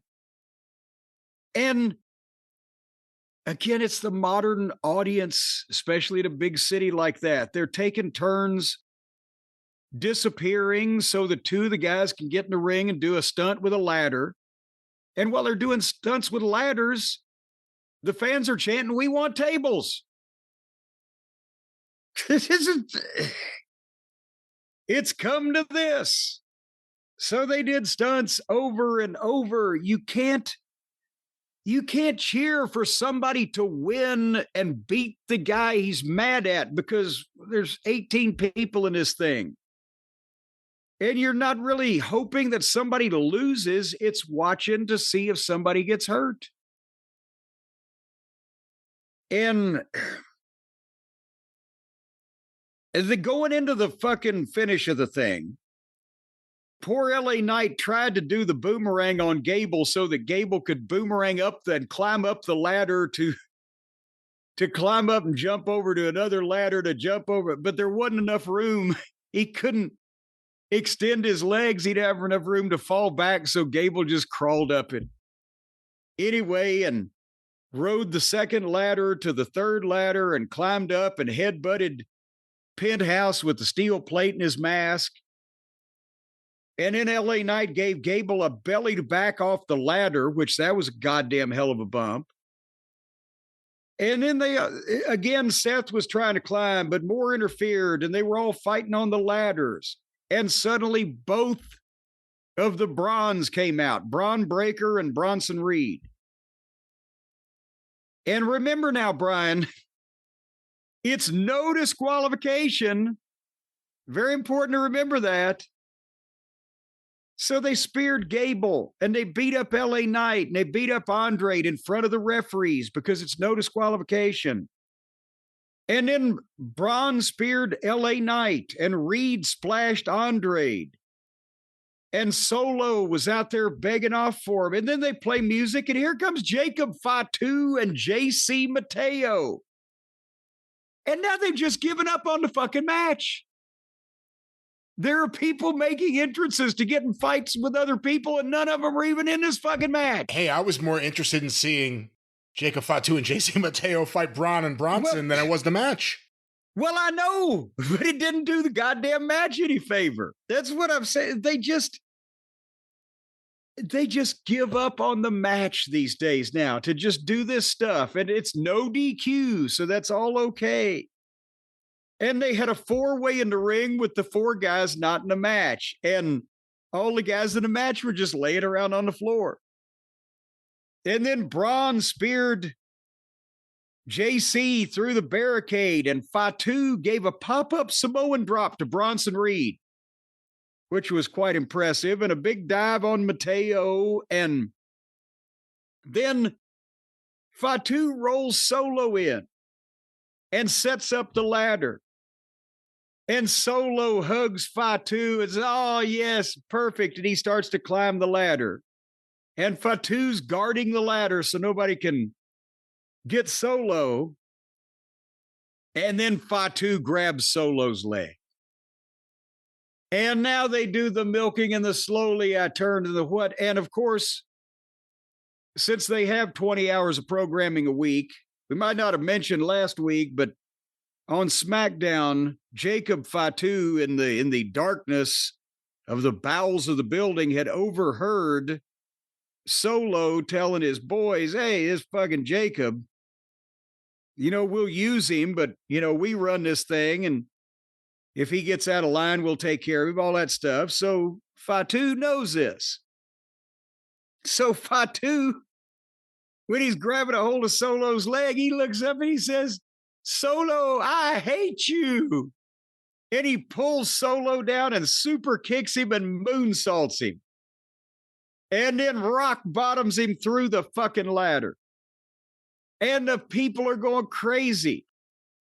But of course, it does beg the question, why did he come down, beat everybody else up, okay, so that he'd have a clear path at Solo? Why then did he set the ladder up to start letting the Solo climb? Okay, creative license. But it seems kind of abrupt that he just did it right there, but at least he did it. And then he left. And we have literally been away from the match that is still going on for like 6 or 7 minutes. And then Seth slides another ladder back in and climbs it. But LA Knight pulls him down and starts climbing, but Seth pulls him down and stomps him. And then Seth climbs up and gets the briefcase, and the people cheered. The people cheered. The heel, the man who wants to, do a power grab and along with Heyman run the company, but they cheer when he got the case. Was it just they were relieved it was over, Brian? Yeah, it was an interesting reaction, wasn't it? I don't know about that because I think they don't care anymore. They just like everything. There's no heat. There's no heels. They're just going to cheer all these people doing this stuff and then go home. I think the fans were happy. They enjoyed the match, but they were happy that someone won, that it was a star. The only other one that I think would have made people happy was LA Knight. Yes. More and more fans are complaining about his booking. Have you noticed that? Well, yeah, they have been, but it has increased, though, because it keeps going on that every time he goes out there, the people want to see him do whatever it is he's trying to do, and he never does. And maybe now that their first fucking, mission has been accomplished, maybe they'll get on the LA Knight bandwagon now. What do you think of Rollins having the case? I think it's perfect with what we've seen on Raw that we'll get to shortly. And with, again, more directions they can go. But I thought it was pretty much the only thing they could do to begin with, except, like I said, if, there was a dark horse candidate, it might have been, well, really, now that I look, you couldn't have had anybody but Seth win this thing, even Solo in some kind of heel fuck or whatever. And at least this saved Solo, that Jacob was responsible. But that was about the only thing they could have done. What do you think of Solo? He went from being like a fearsome mute bodyguard to a hapless comedy figure. Well, again, I hate to keep saying this, but I said that when Solo first showed up. You know who ought to be doing this? Jacob Fatu. Solo didn't fit the picture of the street fighter crazy guy that, was going to be the enforcer, but Jacob did. Now, as Solo, I think with the other flunky bloodline people, Solo can be the boss, but he can't be the... Where's Tama Tonga? Well, more importantly, where's Tongaloa? See, now that's the question we got to be asking. But I think with JC Mateo, and if Tama Tonga shows back up, and if Tongaloa hadn't been deported or whatever, that could be a group, and Solo can be the befuddled guy running that, but I don't see him dangerous anymore on a singles basis. Well, the danger was still in the air because we had another match. And, oh, boy. And I have to say, before we start this match, obviously there's been a lot of critiques everywhere, not just us, about the Cena title run feeling off, the booking feeling off. Watching this match, I have to say, he's not good in the ring. He's not good. He's one of the biggest stars ever. He connects with people. But his actual work is, I don't even know if sloppy is the right word. It's almost like nothing. Very careful. Nothing touches anything. Yeah. I don't know, but let's get your critique of this. He's being very careful and very safe. And not only he doesn't want to hurt anybody else, but I think even more importantly at this point, he don't want to get hurt. And John Cena, psychology-wise, he knows everything to do. And he's doing those things. But the problem is, as you mentioned, most of those things do not look convincingly performed anymore because of his, and again, I never said that Cena was Terry Funk or fucking, whatever. But he was younger and more athletic, and he could hit the ground harder, and he could make a little bit more contact. And again, I know that he said he wasn't tanning because of skin cancer awareness, but there's the fake shit. It's just, he looks. I mean, we've done the Jim Varney jokes, and Ernest goes to the old folks' home. He looks odd, is what I'm trying to say, between being pale and being older, and just the youthful gimmick dress that doesn't fit him anymore, the whole 9 yards. But he knows what to do, but everybody's being easy with him, and he's being easy with himself physically. And I guess you can't blame him. If I was, well, I'm worth the money I'm worth right now, and I wouldn't take a bump on purpose. But the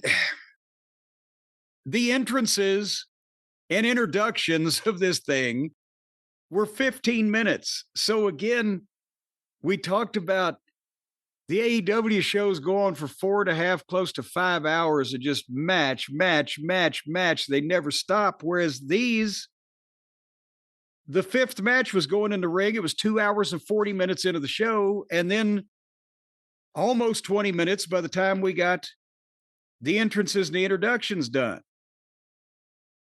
And I mean, I like Logan Paul with the drone. It's like a fucking trained bird. Is he doing that, or is somebody doing that? How do they get it to come back to him and land on his hand like that? Well, Brian, you're a technological expert. Yeah, someone's controlling it. I don't think he's doing it. Someone else is doing it. Well, I thought you could just say, "Come to me, my little drone bird," and it would fly over there. But they started the thing. And I wrote immediately, Logan Paul and Uso back and forth, Cena in. Stuff looks like shit, but fans into it. They do the dueling chants, and the people live in the building are looking over it. And he does almost nothing, but it gets over with the people there because it's the right thing to do, at least at the time. They're not looking at the state of it. Yeah, I'm just telling you. And it turned into a spot show match. I thought that John was back at St. Teresa's gym, where they're just, they're just doing some spot show shit. It's the furthest thing from flying off the top rope right now through furniture. They were going to do a little bit of that later on. But then Cena and Logan Paul started tagging themselves in with the back slap and getting pissed. Hey, I didn't want to get out. What are you doing? And Cena's like, I'm trying to teach you. And they're shoving each other. And that gives Jay a chance to tag Cody. So he makes a big comeback. And then they stop him and get more heat on him now. Oh, fuck. Because they had cut Jay off within the first 2 minutes of the start of the match. I mean, we used to spend a little more time in getting the people invested in the baby faces, but now I guess just get to the meat of the matter. And then they started going into the more heavy, bigger momentum, false finish stuff. Cody hit a crossroads on Cena, but Logan Paul came off the top, tried to save, but he splashed Cena instead. Jay speared Logan Paul. Everybody was down. Cena and Jey Uso had an awkward exchange because now everybody's timing was off there. And then Logan Paul got on the top rope and called his drone, and it landed on him, but Cody jumped up and superplexed him with the drone in his hand. And I was getting seasick at that point, trying to figure out which way was up from that camera angle. And then they have to go out to the desk and they give, let's make up for the first 20 minutes by breaking a lot of furniture. So Cena was going to, I guess, put Cody off table 1 through table 2, but Jay ran and speared Cena onto the table. And then Logan Paul moonsaulted off the top rope through Jey Uso on the fucking desk. And How much distance did he get? That was crazy. It'll have 15 feet. That was nuts. Had to be. Yeah. And I mean, he may be a dick, but you got to say he's committed. Because fuck that. That's going to be the name of his restaurant, The Committed Dick. Hey, you know, there is actually a goddamn dish. I don't know. There's a canned. Listen to me now. I've got it here on my. I can't reach it with my headset on. I got it in the store, in the grocery store over in the United Kingdom. It is a can of what is called spotted dick. And that's a food product over there, apparently. But anyway, so Cena gets the title belt and nails Cody with it. And suddenly a hooded man hits the ring in a black hood and a black shirt and everything. And he tackles Cena and starts wailing away on him. Boom, boom, boom. And he stands up and he pulls off the hood and he pulls off the ski mask, and it's R-Truth. And the place comes unglued. They're beside themselves. And he grabs the title belt and hits Cena in the head. And boom, and he takes off, and Cody is back in and hits the crossroads. 1, 2, 3, Cody beats Cena with the assistance of the returning R-Truth. And that is the only thing that made this fucking match. They've hit something, which we're going to talk about here in a minute. But that was the best thing they could have done. And the right thing to do. And it got over like crazy, but the rest of this match was somewhat dreary, and that's the truth. Was that belt anywhere near Cena's head? About 6-8 inches away. I mean, they're treating him like he's a Fabergé egg, and I mean... I heard he's changing his name to Tomohiro Cena. Well, there's an element I can understand because he's 50 years old. He's got to do this 18 more times this year, and it could be a serious plan fuck up if somebody drops him on his head. But holy free holy, I'm just is a little off as a match. But the finish, the finish wasn't actually that great either, except for R-Truth. Everything else was kind of But am I being too hard on it? No, you're not. The whole thing was about the R-Truth moment, and that was a great pop and a cool moment and a cool surprise. Is Cody Rhodes as cooled off as he's been since he's been there? Well, this was the thing they had to do to have Cody beat Cena here. But boy, it does seem like that there's something missing, and he did a good promo the other night, and he continues to, do good with what he's doing, but he didn't. Yeah, he needs a feud. Didn't do a lot. He needs a feud that fans will be invested in. The fans are not invested in him chasing Cena. Is this even him chasing Cena? I don't even know if that's what we would classify this. They were invested in him going after Rollins. They were invested in him going after the Bloodline. He lost the belt, and it just seems like, and then he disappeared off TV. He just showed back up, and they said this was his first match since WrestleMania, and it's a tag team match. And yes, he beat Cena, but then the next night on Raw, they announce a completely different direction. So I don't think it's done Cody any favors here the last couple months. I think Rock did him an inadvertent favor last year. But I think this time he stuck his nose in, and this time he was able to do some damage. Look, there were signs that it wasn't as creative. The TV wasn't as good as it had been in just a few months earlier. But it wasn't anything crazy. But that Rock thing, I'm not even blaming The Rock completely. Although obviously everyone knows what I do blame him for when it comes to stuff there.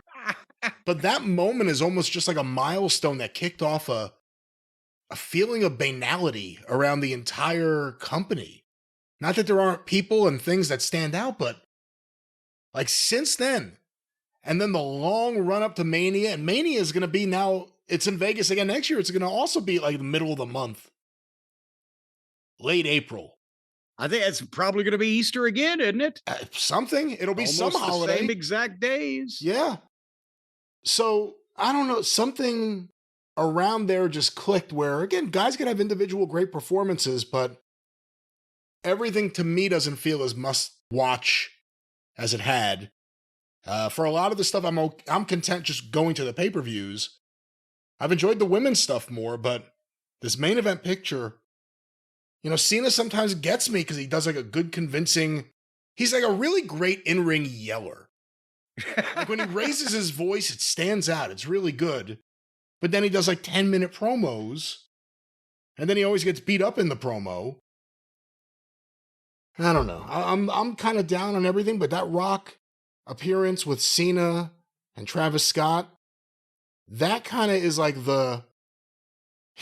we joked about it. That was the bump in the road. That was where they tripped. That was Vince McMahon shaking hands with Steve Austin at WrestleMania, it turns out. We'll see. We'll see what happens, but I don't know if it's that bad. We'll see. That was bad. When they start doing all their pay-per-views in Saudi Arabia, we'll see. But that was Money in the Bank. Yes, it was. And of course, everyone wants Money in the Bank. And with Money in the Bank, we have a way for the listeners who want Money in the Bank for their bank account, their business account, for the products they sell, commerce we call it. Jim, what the hell? We're going to talk about Shopify. Well, here's the thing. If you want money in your bank account, ladies and gentlemen, all you got to do is figure out a way to take it from somebody else's bank account and put it in yours. And that's what Shopify is going to do. As a matter of fact, through legal means. Well, there's a few hands it's got to go through in between, but it's basically going to come out of somebody else's bank account and go into yours. And come to think of it, because Shopify, they can put together anything that you can dream up. When you were a kid, you might have dreamed about being an astronaut or a double naught spy or the prince of a country or something. But now you're just dreaming of financial security and business success. And you need somebody to help you do that. So instead of owning your own spaceship, you can own your own business. And you're going to need the website. You're going to need the payment system. You're going to need the logo, the graphic design, the way to advertise to the customers. All that comes from Shopify. Or what you could do is you could skip a lot of that in the middle. And I'm just thinking, if your idea to make a business was just to be able to figure out a way for Shopify to figure out how to get money out of other people's bank accounts and just deposit it directly in yours, well, it seems like you'd skip a lot of hard work there. Well, it seems like you'd be a What about criminal. if you came up with a company called International, steal somebody's money from their bank account and put it in mine limited? I don't think they would be allowed to use the wonderful Shopify platform. Of course, you can advertise your products wherever you want. You can have them in the shop store that everyone uses and loves. Easy pay with that purple button. Oh, that Shopify. Purple button. Boy, you just take your middle finger and you tickle that purple button and you just watch. Hit that button with one finger, boop, and then you get your sale. Let's get to something. You just stick your finger on that purple button, boy, and that's where things start blowing up around you. Your business is going to be bigger than ever. You're going to make all the money. If you can't design a website, Shopify is going to do it for you. If you need help with everyday tasks like enhancing product images or writing product descriptions, generating discount codes, Shopify is going to help you. If you need help finding customers with email and social media campaigns, Shopify is going to help you. If you need help distracting the bank guard while you go in and get behind the counter and take some money out of the other people's bank accounts, Shopify is going to help you. And what if you get arrested? You're on your own. Folks, right now, you can turn your dreams into either reality or a jail sentence by giving yourself the best shot at success with Shopify. All you got to do is go to shopify.com/JCE and you're going to get a $1 a month trial period. You can start, well, you can't start selling today unless you go to Shopify right now, start putting this stuff together. There's no time like the present. But as soon as you do that, For only $1 a month, Shopify.com/JCE can show you the way to make money. And the best way you're going to make money is by taking it from other people. Other people's money is better than your money because you can get it from them and then put it in your bank account. Right, Brian? Again, we're talking honest, genuine sales. Let's just focus on that. Commerce. Sell your products. Commerce. Sell your products to the biggest audience you can. Shopify, the Shop app. Shopify is there for you. Let's hear that sound. Well, there it is. It's the sound that all capitalist pigs like to hear right before they lead their customers to the slaughter and take all of their money. Again, back at you. You don't have to be a capitalist pig, although capitalism is wonderful. Shopify, one more time, Jim. What's that promo code? JCE. And what's that website? Oh, well, you just asked for the promo code. If you want the website, it's shopify.com/JCE. All right. This is going so well here today, ladies and gentlemen. Let me put this down. Double barrel Shopify action here with the sound effects. And then I close the drawer on the cord, and then we close the drawer. We are back as if we ever left. Jim, before we go on with more reviews, just so much more. Yes. We have a bit of a follow-up on something we just talked about. I've sent you a link. I don't know for sure you'll be able to open it. You may have to X out of something and ask you to join. It's a Facebook link for a video. We recently had a question about a wrestler named Flesh Gordon. Do you remember that? Oh, yes, I do. And we thought it was the old porn film, but apparently there was not only a wrestler named Flesh Gordon. Well, you would have thought that too. But there's more than one Flesh Gordon. Well, and that's the video I have sent you. Apparently someone, because it's not on YouTube, I was looking for it, someone has what is deemed or what has been billed as a tryout match footage. Oh, good Lord. I've just clicked on it and I'm watching it right now. Oh. And the guy looks like he's trying to be Scotty Steiner. He's got the gimmick bleach blonde mustache and beard and the short hair, and he's a jacked up muscle guy. But somebody had this.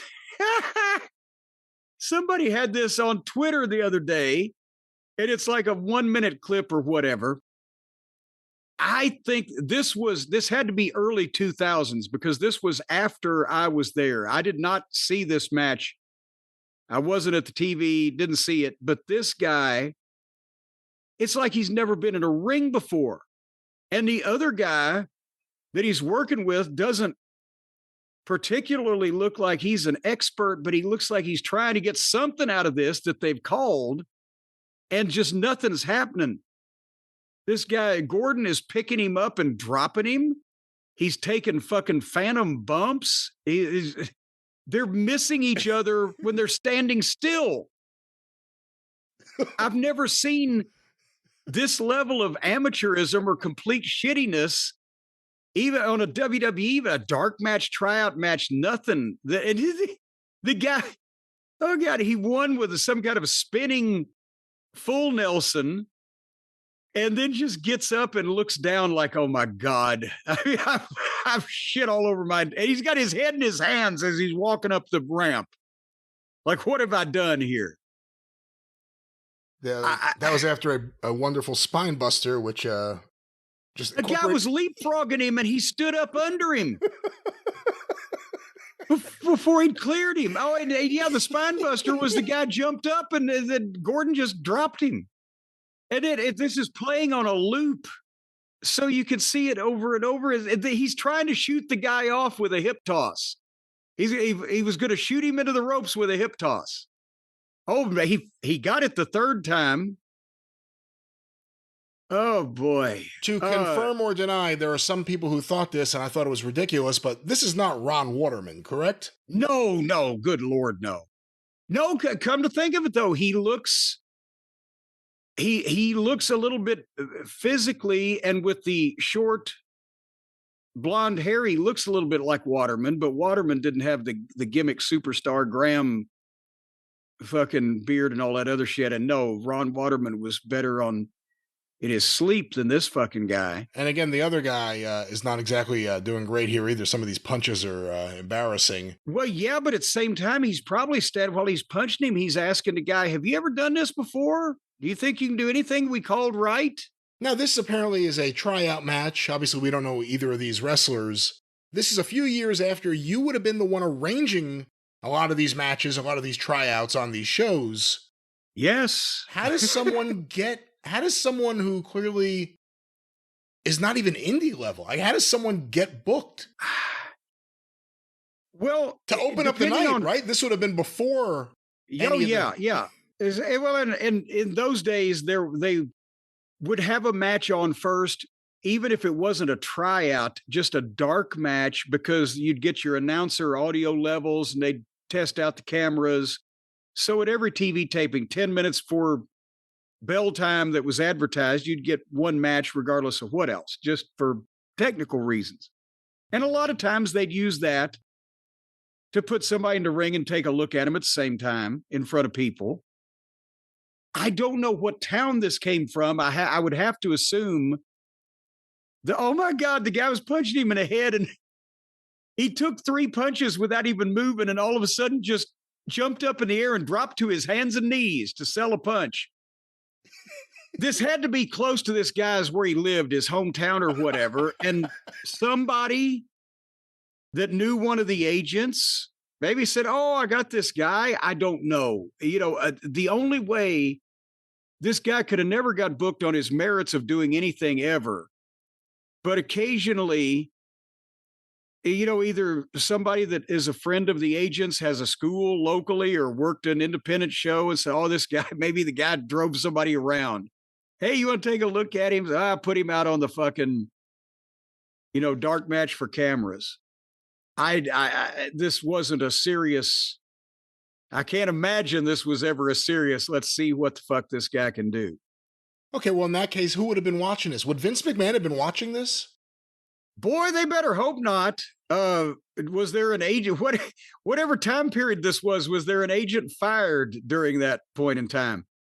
No, maybe Jerry Briscoe would have been. Bruce back in those days was on gorilla position, but they might have had Jerry Briscoe watch it just because it's, a tryout or a dark match or whatever. Hey, Gerald, see if any of these guys have anything. But unless Vince was already sitting there ready for the show to start and happened to look up from his format and go, what the fuck is going on here?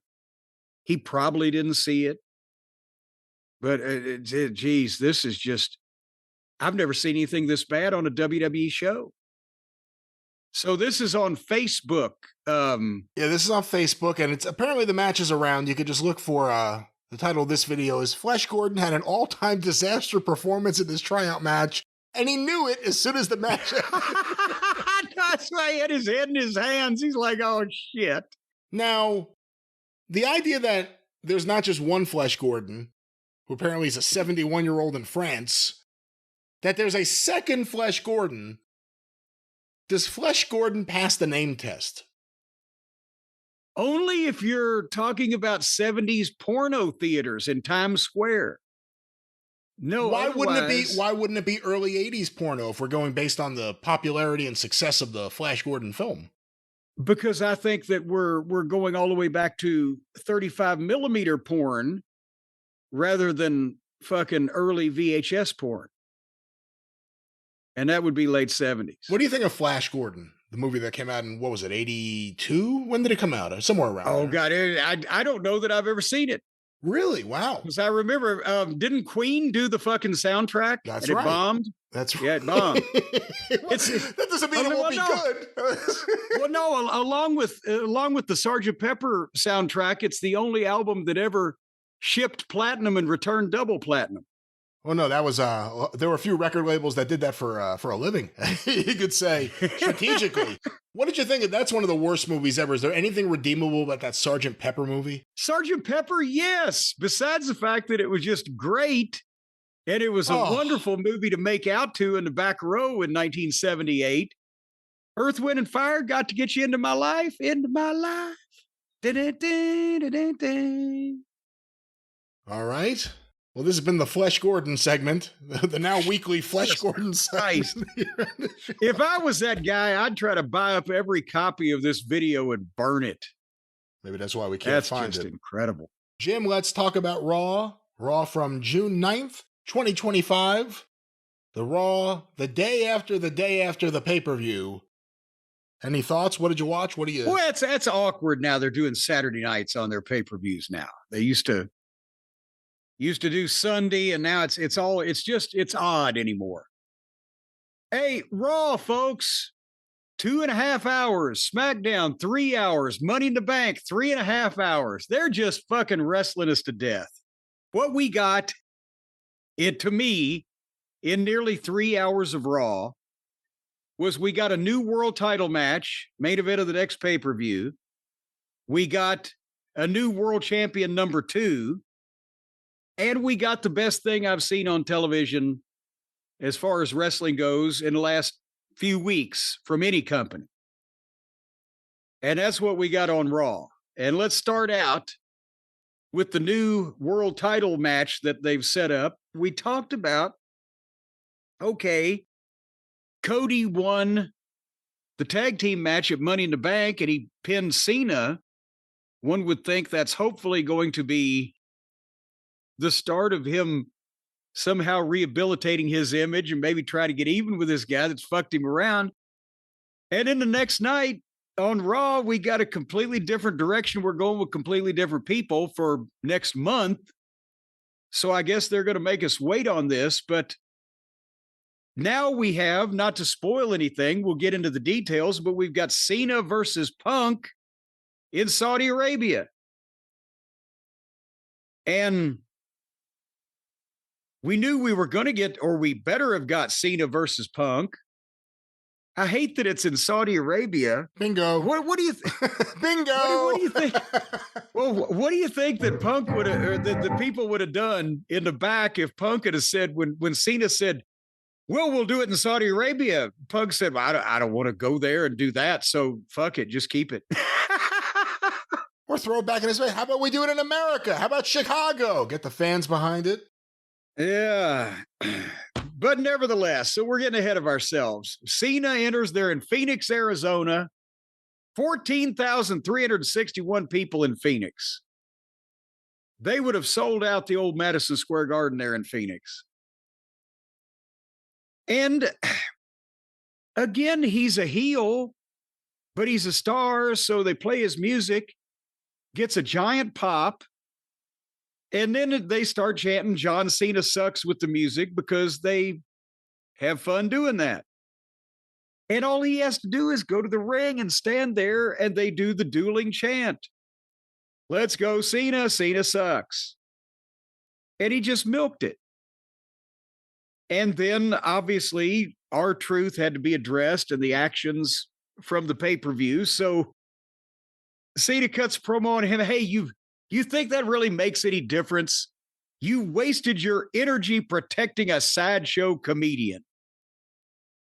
Actually, sideshows didn't have comedians. They only had freaks. Yeah, the comedian was on the regular stage. You remember that, don't you, Brian? I mean, I don't remember that, but I know that. That's a very good point to point out. The sideshow was the sideshow, wasn't the main show.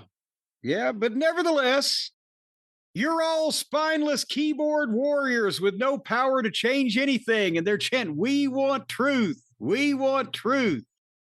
And he's like, this is my farewell tour, damn it. And he counted the dates down. We're halfway done. If you want to use your voice for something, use your voice. Send me some competition. Because I've gone through all of them. I've gone through Truth. I've gone through Cody. Gone through Orton. I've beaten your absolute best. And right then, like Mussolini, with everybody singing, here comes CM Punk. And he gets the big CM Punk chants. And now the people, okay, well, now we got this going.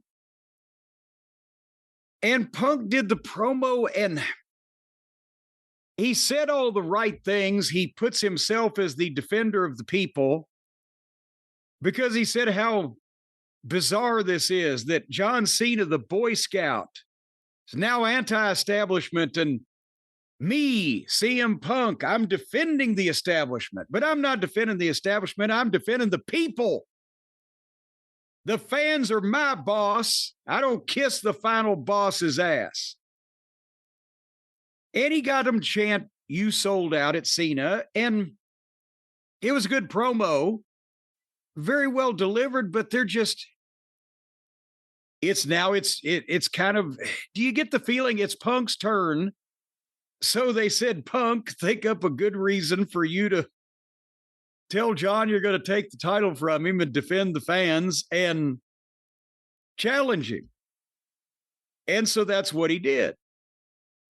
And he said, after tonight, you've got 18 dates left. So I'll let you pick which one is the one where I take that belt off of you. How about tonight? And then Cena built it up a little bit and said, let's do it. But not tonight. Boo. Let's do it at Night of Champions in Saudi Arabia. And the crowd was not happy. And Punk agreed, and then Seth's music played. And Seth and his whole group comes out. And Seth holds up the Money in the Bank briefcase because, okay, he'll take the winner. He's either going to get Cena or he's got the ready-made deal with Punk. So that part, everything fits. But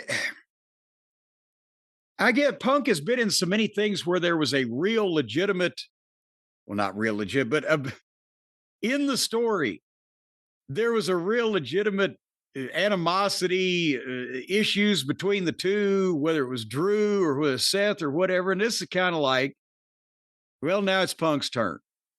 But they need a main event for the pay-per-view in Saudi Arabia. Am I being hard on this here? Of all the people, I don't think you are. Of all the people in the company to put him in a match with at the pay-per-view, I think Punk's the one that would actually maybe mean the most to be in the States. Also, Punk has been very vocal in the past. I think he called it blood money about working with the Saudis. What kind of payday you think he's getting? Millions and millions of dollars. To finally agree to go over there? And we know that it was $50 million a show before they were even the goddamn, the big pay-per-views and everything. So they've got the money, they can kick in a little bit, but also the thing is, Punk's in the middle of the stuff with Heyman, isn't he? And Rollins. Well, that's all part of it. I liked, especially with the bloodline thing and leading into WrestleMania, they had a lot of people interconnected to where there's issues between different people and bad feelings or whatever. But now it's starting to seem like it's getting a little spread out. Everybody's got a problem, and you can kind of dilute things in people's mind when you do that. So I don't know, but I'm like you. I think, number one, I believe Punk, but they don't have to draw money anymore. I was going to say, yeah, that's the problem. That's the problem. It seems like Punk Cena would have been a SummerSlam or a bigger event. Or a show in Chicago. Again, I don't know what their schedule is, but something in the States that would be big, yeah. But they don't have to. They don't have to draw money anymore. They don't have to put the most attractive match on top of the most attractive pay-per-view because it's all fucking guaranteed almost anyway.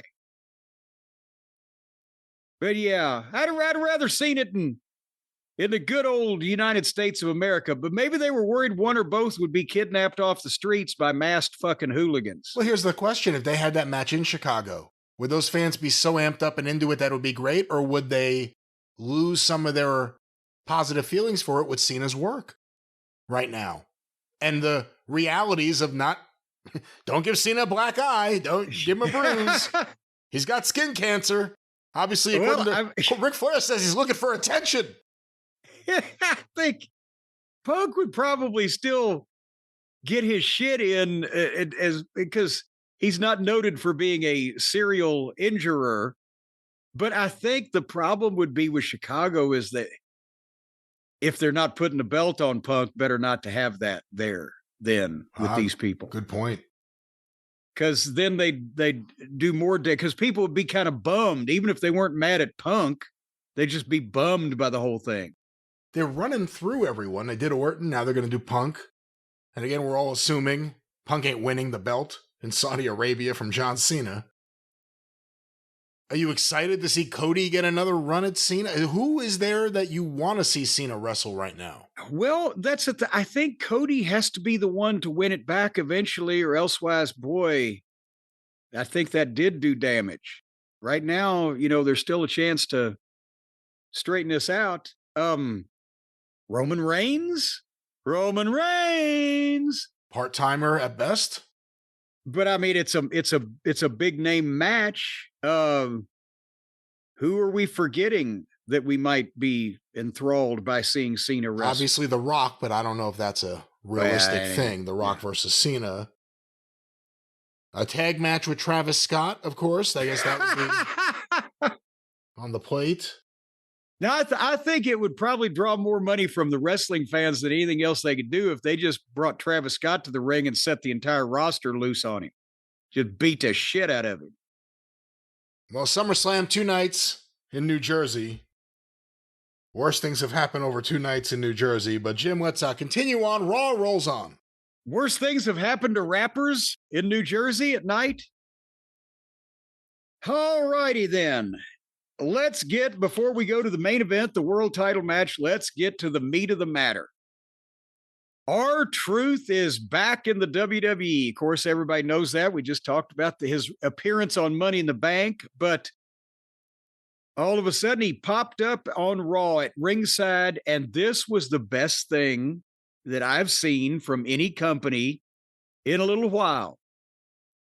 Because they not only capitalized on a situation, but they've made it better. They didn't just bring goofball R-Truth back to do stupid shit and do comedy. They brought him back for whatever period of time that they've signed him for. We don't know if it's a full 3 or 5 year contract, or we don't know what it is, but they're going to do this halfway seriously. He got up on the desk and he addressed everybody, and they're all with it. And he said, "I'm back. I'm the truth. I'm nothing but the truth," and blah, blah, all the truth stuff. But he said, but sometimes truth can be too funny. Truth can be too friendly. Truth can be too nice. And he takes out scissors and fucking cuts his, are those dreadlocks, or since there was only like 3 of them, the braids or whatever the exact terminology would be, he cut those off his head, and the people started chanting, "Holy shit." You got a lot of these idiots at all these companies attempting to paralyze themselves, and people are sitting there eating popcorn, and this guy cuts 3 braids off of his head and gets "holy shit" from 15,000 people. Because they're into it, and now they feel like they've done something. He thanked all of them. He says, "Because of you. You wanted the truth." So they feel like they've got some power. He was over to begin with because they liked him, but now he's over more because they feel like they have an emotional investment, a personal investment in him. They helped get him back. But when he cut the hair off, he said, "I am Ron Killings." He's going by his real name. He's admitting that he's been just a comedy stooge for a while, but he's in effect saying that I'm not going to waste this opportunity and I'm going to be fucking serious. And everybody gets what? Ron Killings gets the name Ron Killings on TV for however long this lasts, so that after that he can transition to doing indies, whatever. The people got what they want, and they have put this guy in a position where, because if they just brought Ron Killings back and had him come out and do some funny comedy, the people would have been happy with it. But now they positioned him with this one promo that he did so fucking well, where you could actually book him in upper matches now, and he can be taken seriously, especially because he can work.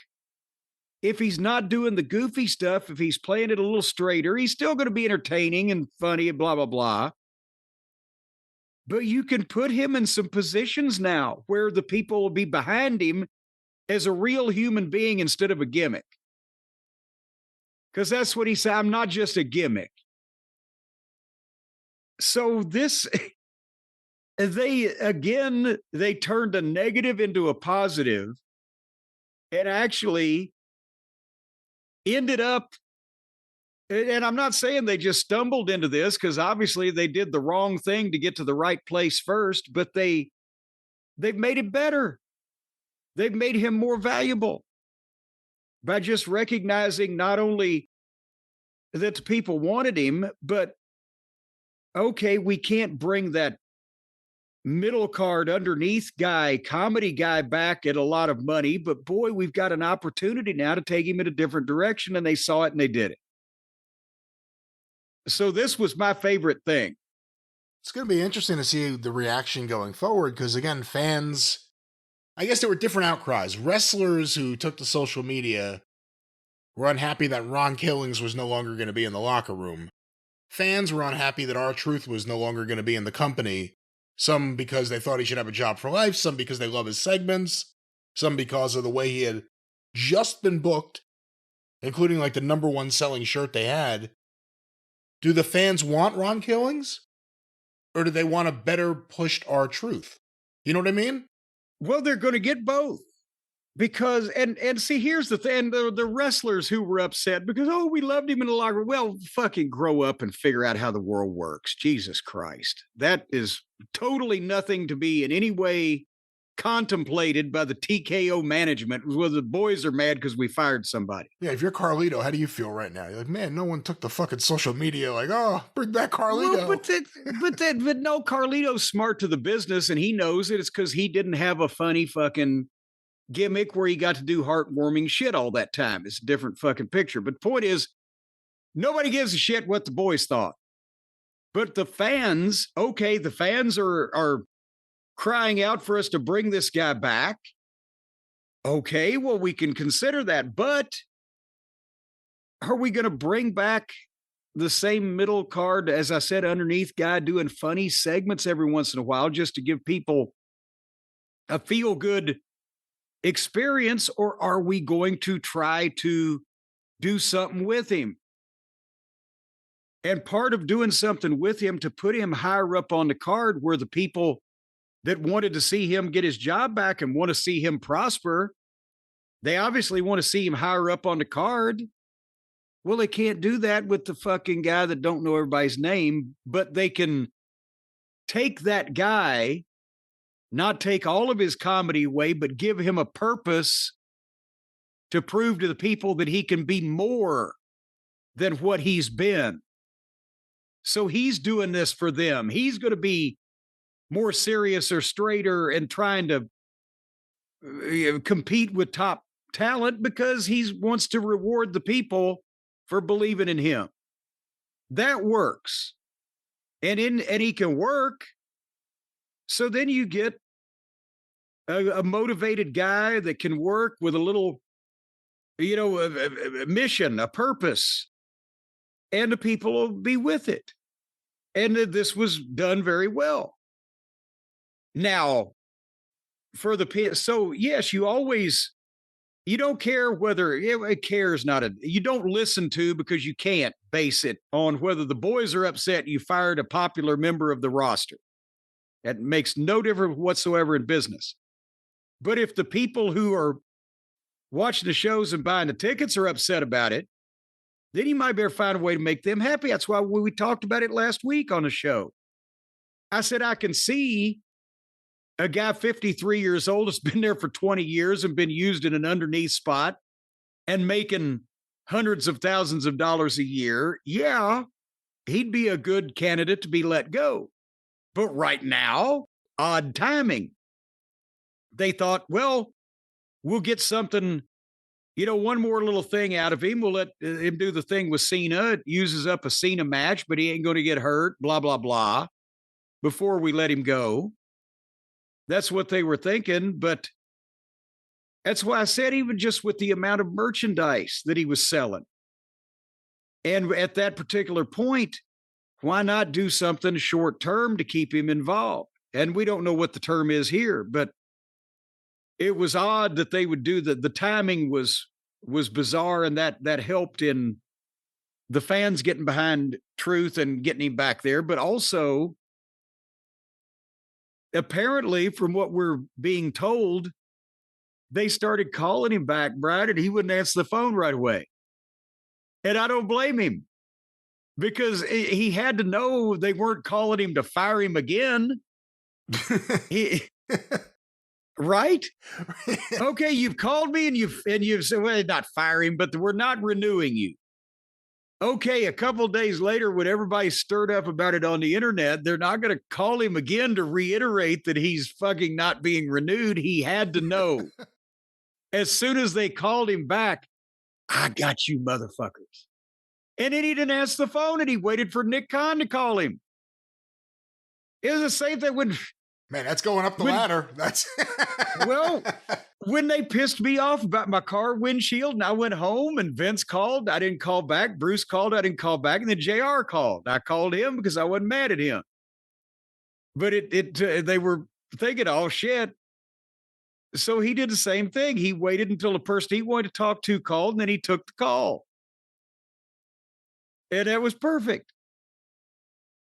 And again, for this amount of publicity and for this spot on the pay-per-view, you couldn't buy that spot. It had to happen like that. So Nick Khan knew, fuck it, with the amount of money we're taking in and the parameters that we're running under these days, to give this guy $500,000 just come do this show probably wouldn't be a big fucking deal. So, but I like it. They're elevating Truth. He got what he wanted. People got what they wanted. Of course, Triple H said, it's all part of the show. All part of the show. Well, everything is all part of the show. That show called life. But this wasn't Don't look behind the curtain. Don't look behind the curtain. Yeah. They didn't mean to do it this way. And it wasn't planned, but it worked out for everybody pretty much for the best. Do you have to do Ron Killing's John Cena now? Well, that's the thing is they've done R-Truth versus John Cena, but they haven't done Ron Killings versus John Cena. But I would save that. I would let him be a thorn in the side. But I'm wondering if Cody is going to end the reign, whether it's the last night or whether they have time for John to try to turn back babyface or whatever. If they're going to put it back on Cody, I'd save R-Truth, or I'd save Ron Killings versus Cena for right before that, so that with Cena beat him, it would be a fuck, but then Killings would be there to help Cody come in and shoot the angle. And because you don't want to, you can't have Ron Killings come out now and be Ron Killings, and then anybody beat him immediately, or then you've just fucked the whole thing up to begin with. That would be like the children over in AEW. The wins don't matter and losses don't matter. Let's just have a good match. No, the last part of this puzzle is going to be make Ron Killings competitive. Let's see him win a few things, and let's definitely don't see anybody beat him right quick. Let him be the thorn in the side. Give him little triumphs, little small triumphs, or let him be in the right place to help other top baby faces. And then finally, you fuck him up right before the ultimate baby face fucking brings the hammer down. But at least they got somewhere to go. This is taking the Vince McMahon version of Ron Killings completely out of the picture, because R-Truth was a Vince McMahon thing. He wasn't like that in TNA. He wasn't like that in his previous run in WWE as K-Quick or whatever it was. Yeah.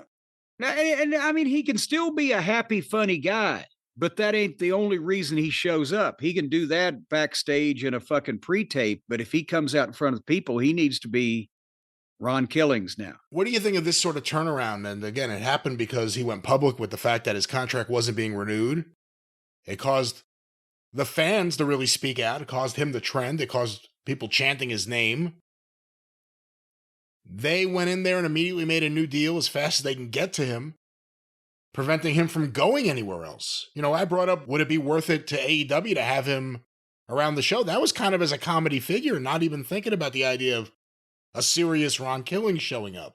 Well, but it wouldn't have worked. It probably wouldn't have. You're right. But I'm saying they did not want anyone else taking advantage of what positive momentum there was behind Ron. R-Truth. Well, again, I'm looking at it the other way. I don't think he would have done any appreciable business for AEW whatsoever. You're taking something out of context. You're taking somebody out of their environment. Yes, the fans would, oh, it's R-Truth, he's over there now. But it would have just got lost in the shuffle like everything else.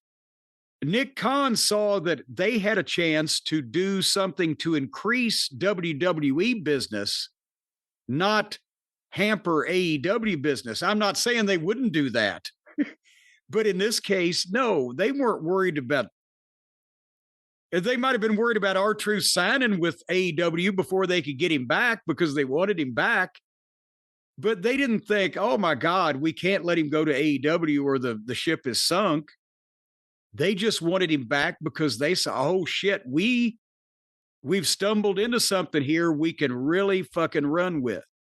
It's more of a benefit for the WWE to have Ron Killings on the roster than it is a benefit for AEW to have Ron Killings on the roster, no matter what gimmick he's portraying. Well, here's the other thing. If they hadn't signed him, what was the finish of the pay-per-view going to be? Of the tag team match? Well, that's a good question. I'm sure it was still going to be Cody beating Cena, but it wasn't going to be with Ron Killings in the middle of it. So they would have come up with some finish that probably after that match wouldn't have gotten over as well. I can't imagine what they could have done without Killings to get over as well as they did with him. Could Killings versus Cena be the main event of one night of SummerSlam? Is it that big or is it not that big? Now we're pushing things. I mean, I don't see that.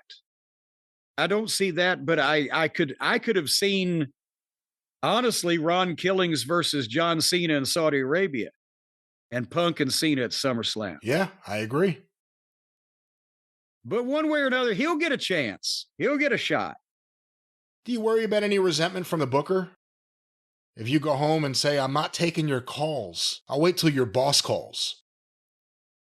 Do you risk getting residual resentment going forward? He didn't say that. He didn't pick up the phone and say, I'm not taking your call. I'll wait till your boss calls and hang up the phone again. He just didn't answer the phone. And I'm sorry, but I don't think Triple H is that fragile and or unfamiliar with how the boys think that he's going to be upset because the guy that they just fucking basically said, you're done, see you later, wouldn't immediately return their phone call. Because there was some prickliness, I guess, still involved there. So I don't think it's going to be a big fucking deal. All right. Well, that, of course, is one of the big things happening on Raw. And we still have a big main event to talk about. But, maybe this whole Cena run would be better off.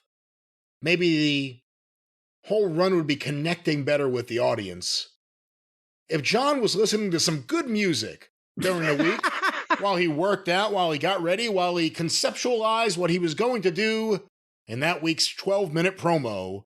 Maybe he's listening to the wrong thing. Maybe the sound isn't good enough. Maybe he needs earbuds that'll fit his ear and feel great. Raycon! Maybe there's anything in there I could work with. I'll tell you one thing, that if he was listening to the Raycon everyday earbuds then he might be happier, but maybe the fans would be more clear about things if they were listening to the everyday earbuds and you could have a recording of John Cena explaining this whole angle to you in detail. Sort of like an audio book where you could follow it along. That way you wouldn't be confused. Is there anything in there? What about everyday earbuds, Raycon? Raycon every day. Loud noises and words. Everyday people. Sly Stone, unfortunately, just passed away. And that's right. I listened to a lot of his. I actually once listened to Sly Stone, Spaced Cowboy on a loop in the Seattle airport for like 6 hours waiting for an airplane on my Raycon. And you were loopy at the end of it. It was a good time. The West Coast Sly Stone back then. Yeah. Passed away. I think he was 82 years old. I think his fucking liver was only 6, though. But folks, it's summertime. You're going to go outside. You got more daylight. Your time to be out and about. Hot fun in the summertime. Hot fun in the summertime. You're enjoying every moment from sunup to sundown. But you need entertainment while you're out there. You're jogging and you're sweating and you're toting the barge and lifting the bale and digging the holes in the ground. And the Raycon Everyday Earbuds are the perfect summer accessory. You might be at the gym, listen to some of that Pump Up the Jam music, or you might be laying out in the sun. Pump Up the Jam? Who's listening to that? Yeah, you know, pump up the volume of the See, that's how you work out. Or let's say you're sunbathing. You listen to some CNC Music Factory? What are you doing over there? Yeah, you want to listen to sunbathing music. Sunbathing. With some good music to sunbathe by. What the hell is that? Summertime and the feeling. Oh, God. My ears. Yeah. See, and that's where your ears will be filled up with the Raycon Everyday Earbuds. So if the guy next to you on the beach is singing, you won't hear him. You'll hear the professionals. Noise cancellation. And the noise cancellation. So that way you can just hit that button and you'll cancel all noise. Everything immediately grinds to a halt and everything is a silent movie. And the Raycon quick charge function, 10 minutes of charging yields 90 minutes of battery. And we've mentioned with the summer thunderstorms, if you get hit by lightning, one lightning strike will give you 45 minutes of battery.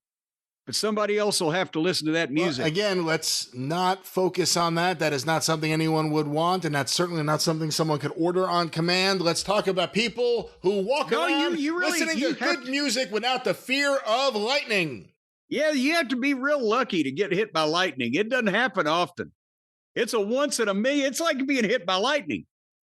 Folks, Raycons start at just half the price of other premium audio brands. So for the same price as you get one set of earbuds from the other folks, you could get 2 of these. And that means that you'll have a pair and a spare. So in case you put the pair in your ears and then the lightning hits, then you've got a spare. They come in a spectrum of vibrant colors to match your summer vibe. I wonder if they have a lightning yellow. And the 32-hour battery life and multi-point connectivity, you can pair up with 2 devices at once. And depending on the local municipal ordinances on that beach, sometimes you can't pair with 2 devices at once on a public beach before 9 o'clock at night. Again, not exactly the way it works or what we should be focusing sometimes on. the kids are out there in the daytime, so they don't want to see you pairing with 2 devices at once.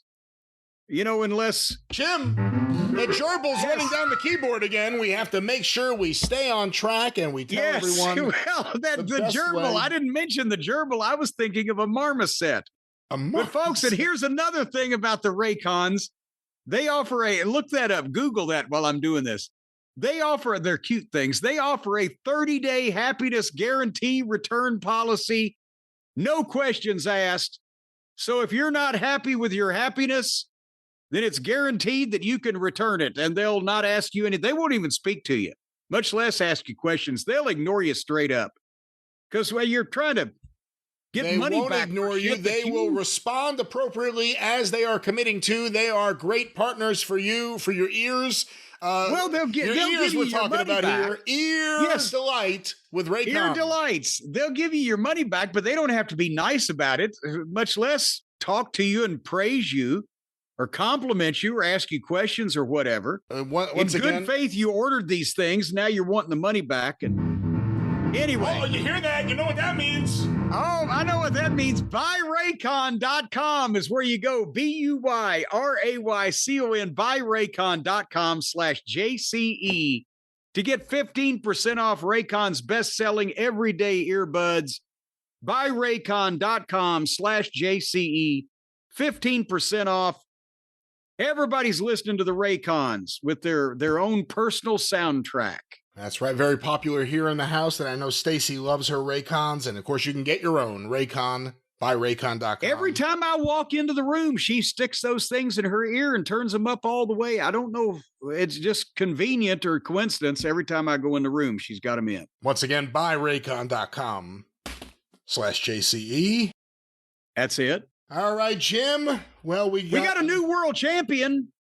That's right. We're back to Raw. I forgot all about that. I was about to go in a completely different direction. Well, I want to mention it. That's right. I want to mention it because we gotta recognize these milestones here. But Gunther beat Jey Uso for the World Heavyweight title #2. And of course, that's been even though Jey has been involved with the other folks and the tag match and various other things, Gunther's still been on him. And I got to be honest with you again. I think the time was right for this because, and the match again, a good match. And Jey, got the injured ribs and they worked on him. And that was part of his downfall. But Gunther just got the sleeper and choked him out. And they're protecting Gunther, who's very valuable to them, but Gunther is a kind of guy that can't lose more than every so often. And when it counts in a big show, he's lost twice, and both of them were big matches, big shows, made the point, and now he's won the belt back. Jay's a guy now you can beat him. Because I think they realized Jey got over so well with the people that if he didn't win something big, they were going to damage him. And that's why they put this belt on him. And he's had it long enough that it wasn't a fluke or a joke or just something, blah, blah, blah. He's had it. He's defended it. But now Gunther needs the belt more than Jey does because Gunther needs to keep his heat. Gunther needs to be a monster that still needs to be slayed, and it's rare when it happens. Whereas Jey now has had it long enough, as I said, that it wasn't a fluke, but you avoid some blowback because at some point, everybody likes the music, everybody likes the entrance, everybody likes Jey and his promos and the way he sounds and feels heartfelt. But sooner or later, they're going to start looking at him and go, wait a minute, now Jey's the world champion with this roster, with all of these guys, and there may be some blowback. This way, he won it when it meant the most. He held it long enough. It wasn't a fluke. He can always say he was a world champion and can always be in contention for it again. Didn't hurt him at all in terms of how the people like him. And it helped Gunther and it freshens that up. So that's why, again, this was perfect. And normally you don't get the guy regaining it back from the guy that lost it from him anymore or lost it from him. You don't anymore in modern wrestling get the previous champion regaining the belt from the guy that beat him for it very often. And in this case, I think it fit. And I think the timing was about right. And, we've been in the past, we've been hopeful that they wouldn't do anything to damage Gunther because he is, as I've said, the perfect wrestler. And I think they helped him here without hurting Jey. So for all those reasons, I was in favor of this also. But you tell me, Brian. I mean, I think it's the right move. Jey Uso winning the belt was a bit of a surprise in terms of the decision to go that way. And then it worked. And the fans are really into it. But like you said, it couldn't last forever. He came out with his son. I don't know why, but that made me think, oh, this is definitely a title change. Just because that's like the ultimate. Well, moment. he was in the walk-in at Money in the Bank too. Yeah. So at least he'd been there the day before, but yeah. I think WWE booked Gunther better since he lost the belt than almost anyone who's like lost the belt and you're waiting for them to do something else. He didn't come down a notch at all. The fans enjoyed chanting "You tapped out," but beyond that, he's still been presented strong. He's now the world champion again. The booking of him versus the booking of Cody, since they each lost the belt, has been night and day. Boy, we ought to sometimes see Cody and Gunther. That would be interesting. They could have a rip snorter, a stem winder. After Cena, because otherwise it's just a setup to the Cena rematch. Well, yeah. But they've got time because they're both young. But anyway, so again, Jay still over, lost the title. Gunther, all is right again with the world. And then there was a bunch of other stuff because it was almost 3 hours, but that was my highlights of Raw. Because when they do 10 hours of programming in 3 days, we have to just kind of hit the high points. Well, that was WWE Raw, another spectacular on Netflix. All right, let's move on from there. The streaming television, yeah. Streaming television, because it makes me scream and cuss. Oh, okay, I thought you were going to keep going. Just cuss was the end word, and we are going to continue. Cuss was the end word. Scream and cuss. We are going to continue on here. There we go with the organ. We got some questions. Let's get to some questions here, Jim. This first one was sent to CornyDriveThru@gmail.com from Isaac. I was wondering why there are wrestlers who do the flip over... I guess why there are not. He left out a word. I was wondering why there are not wrestlers who do the flip over the turnbuckle spot anymore. Now what? You see that all the time? I think he's referring to the Ric Flair, Ray Stevens, Shawn Michaels, Adrian Adonis to an extent. Adrian Adonis. I've seen Charlotte does it as a tribute to her dad. I've seen several people do it in the last year. I don't know if it's as oft done as it used to be, but that's just because you don't see Ric Flair, Ray Stevens, or Shawn Michaels that much anymore. But and one influenced the other who influenced the other. Yeah. So I mean, it's there are other people that do that bump in a variety of ways, good, bad, indifferent. But I think it's probably just because now the people that are involved are stealing their shit from different guys that they looked up to. Flair thought Stevens was the best in the ring, so he used some of Stevens' stuff. Michaels thought Flair was the best, so he used some of his shit. Now some of these assholes think that our little puppy pockets is just swell, so they're imitating their bullshit, but it'll come back around. Our next question here, sent to CornyDriveThru@gmail.com from Cage Shoots in Goreville, Illinois. Who? What? Where? K dipshits? What was that name? Cage Shoots, SCHUETZ, in Goreville, Illinois. I'm an avid listener of the podcast and love all that you do for the wrestling industry. I have also been affected by the recent weather here in southern Illinois, so I've enjoyed your comments on our latest storms. What are you laughing about? I've enjoyed your comments on our recent storms. I just love them. They're great. He's commiserating. We've all had rotten weather down here. My question is whether one of the Road Warriors was seen as better than the other. I've always been more drawn to Animal. However, it seems that Hawk was used more in high-profile matches. I was wondering if there was a reason for this, and if so, why was Animal not seen as high-profile? Well, no, I mean, I think he's probably seen Hawk in a couple of singles matches and just, thinks that.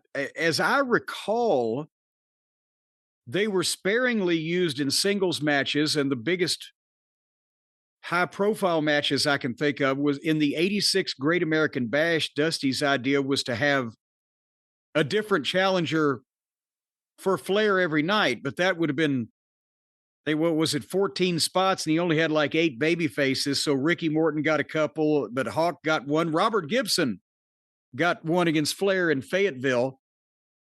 But most of the time, except for maybe setting up an angle for the Warriors against a team, they didn't do singles at all. As to the question, it depends on what you're talking about. Did the boys think that Animal or Hawk, there were differences? Animal, for example, was stronger. And I mean, that's like, remember, we're talking degrees. I'm not saying Hawk was fucking weak as cat's piss, but Animal was stronger on the press slams and the spots like that. He was a little bit stronger in his overhead press than Hawk. So like, you would have Hawk press a guy and throw him to Animal who could catch him, not the other way around. And God damn it, though, Hawk pressed me one time, had his hand right on my fucking nuts. I thought I was going to die by the time he pitched me. Ooh. Oh, fuck. Because he was used to grabbing guys with tights, and I had fucking dress pants on, and your shit flops around a little looser there. Hawk was definitely the better promo.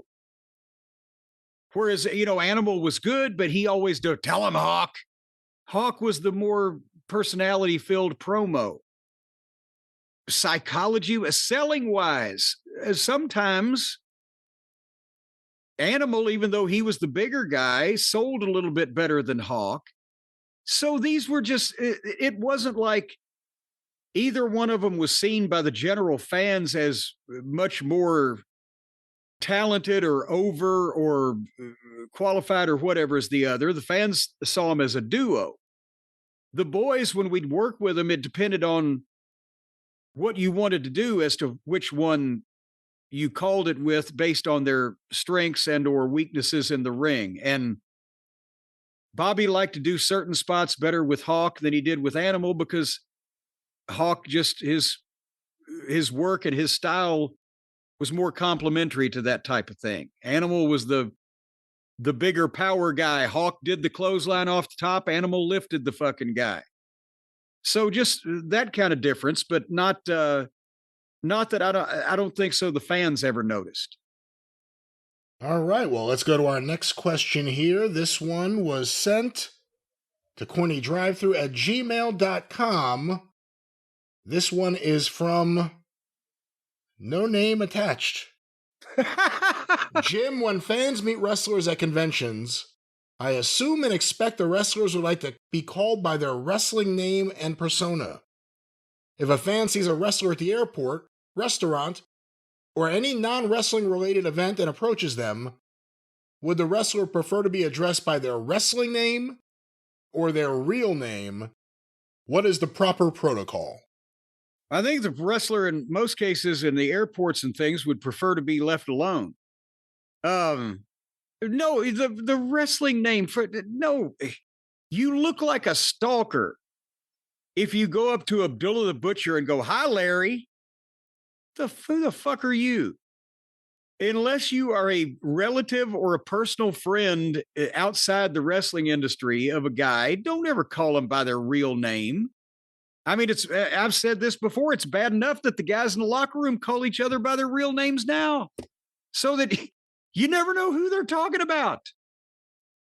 It gets you in a bad habit when you start calling guys by their real names, because you'll slip and do it in front of people. So no, you always call a guy Mr. I mean, Mr. is good in there, but I mean, of course, that's tough for. Actually, no, it's not. I was going to say for Abdullah the Butcher, he used to actually have a goddamn monogram that he'd have on those custom-made silk shirts that he'd wear. It would say on the pocket, Mr. Butcher. But I don't, you don't just go up and go, "Hey, Rick." Well, I guess maybe now a lot of people wouldn't go up to Flair at all, but you don't go, "Hey, Michael Hickenbottom." You go, "Hi, Mr. Michaels," or "Hello, Sean." And a little, just some manners and a little Respect will probably get you everywhere, but don't go up and start calling people by their real name like you're a goddamn FBI informant. Yeah, I saw a kid once at the parking garage opposite Madison Square Garden run up to Mr. Fuji. He's like, Harry! Harry!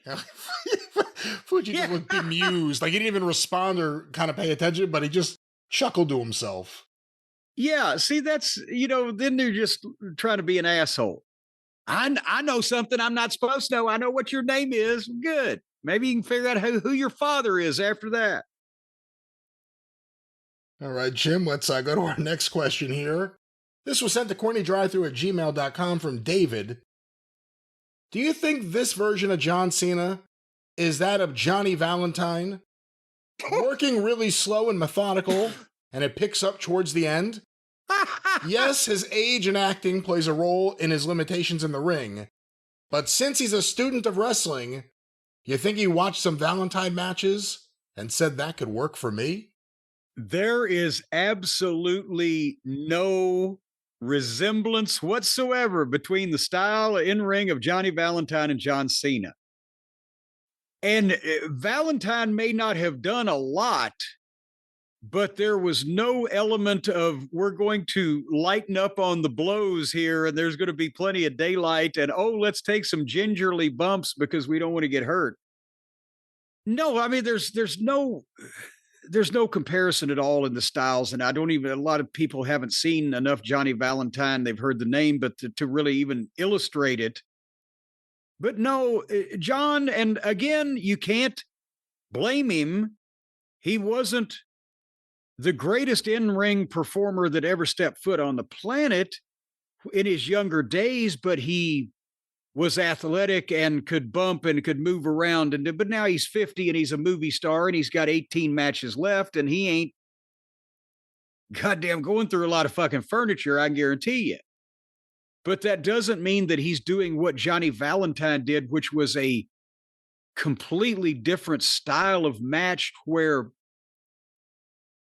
Valentine would make the fans believe that he was legitimately grounding and goozling and pounding the baby face and fucking torturing him, and then slowly let the baby face come back until finally the comeback happened, and then he'd have to fight for every inch that he got, the baby face, and Valentine would back up an inch at a time, and they'd be hitting each other so hard you could hear it in the cheap seats, but it's a completely different thing.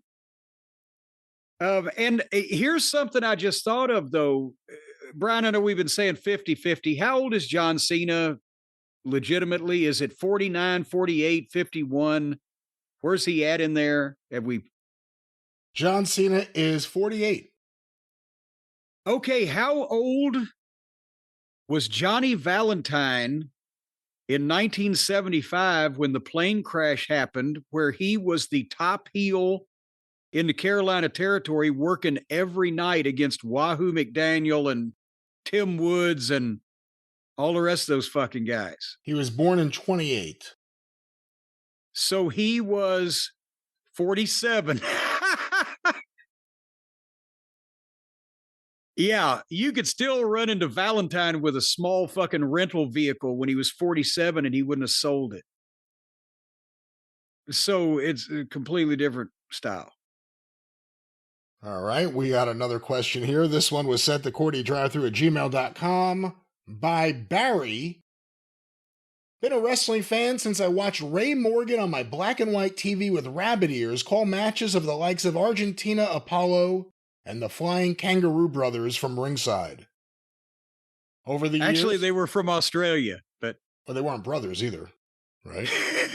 But either way, we know what he's talking about. That was a grammatically incorrect sentence that I was making fun of. But yes, they weren't from ringside. They were from Australia. But Ray Morgan was calling the matches from ringside. Over the years, a number of changes took place, and the players came and went. Of course, one of these cast members was none other than Mr. Jim Cornette. But I can't help but wonder both what wrestling would have been like without the racket-wielding instigator and what he might have chosen as a career path had he not graced us with his presence every week at ringside. So, Jim, what might you have been?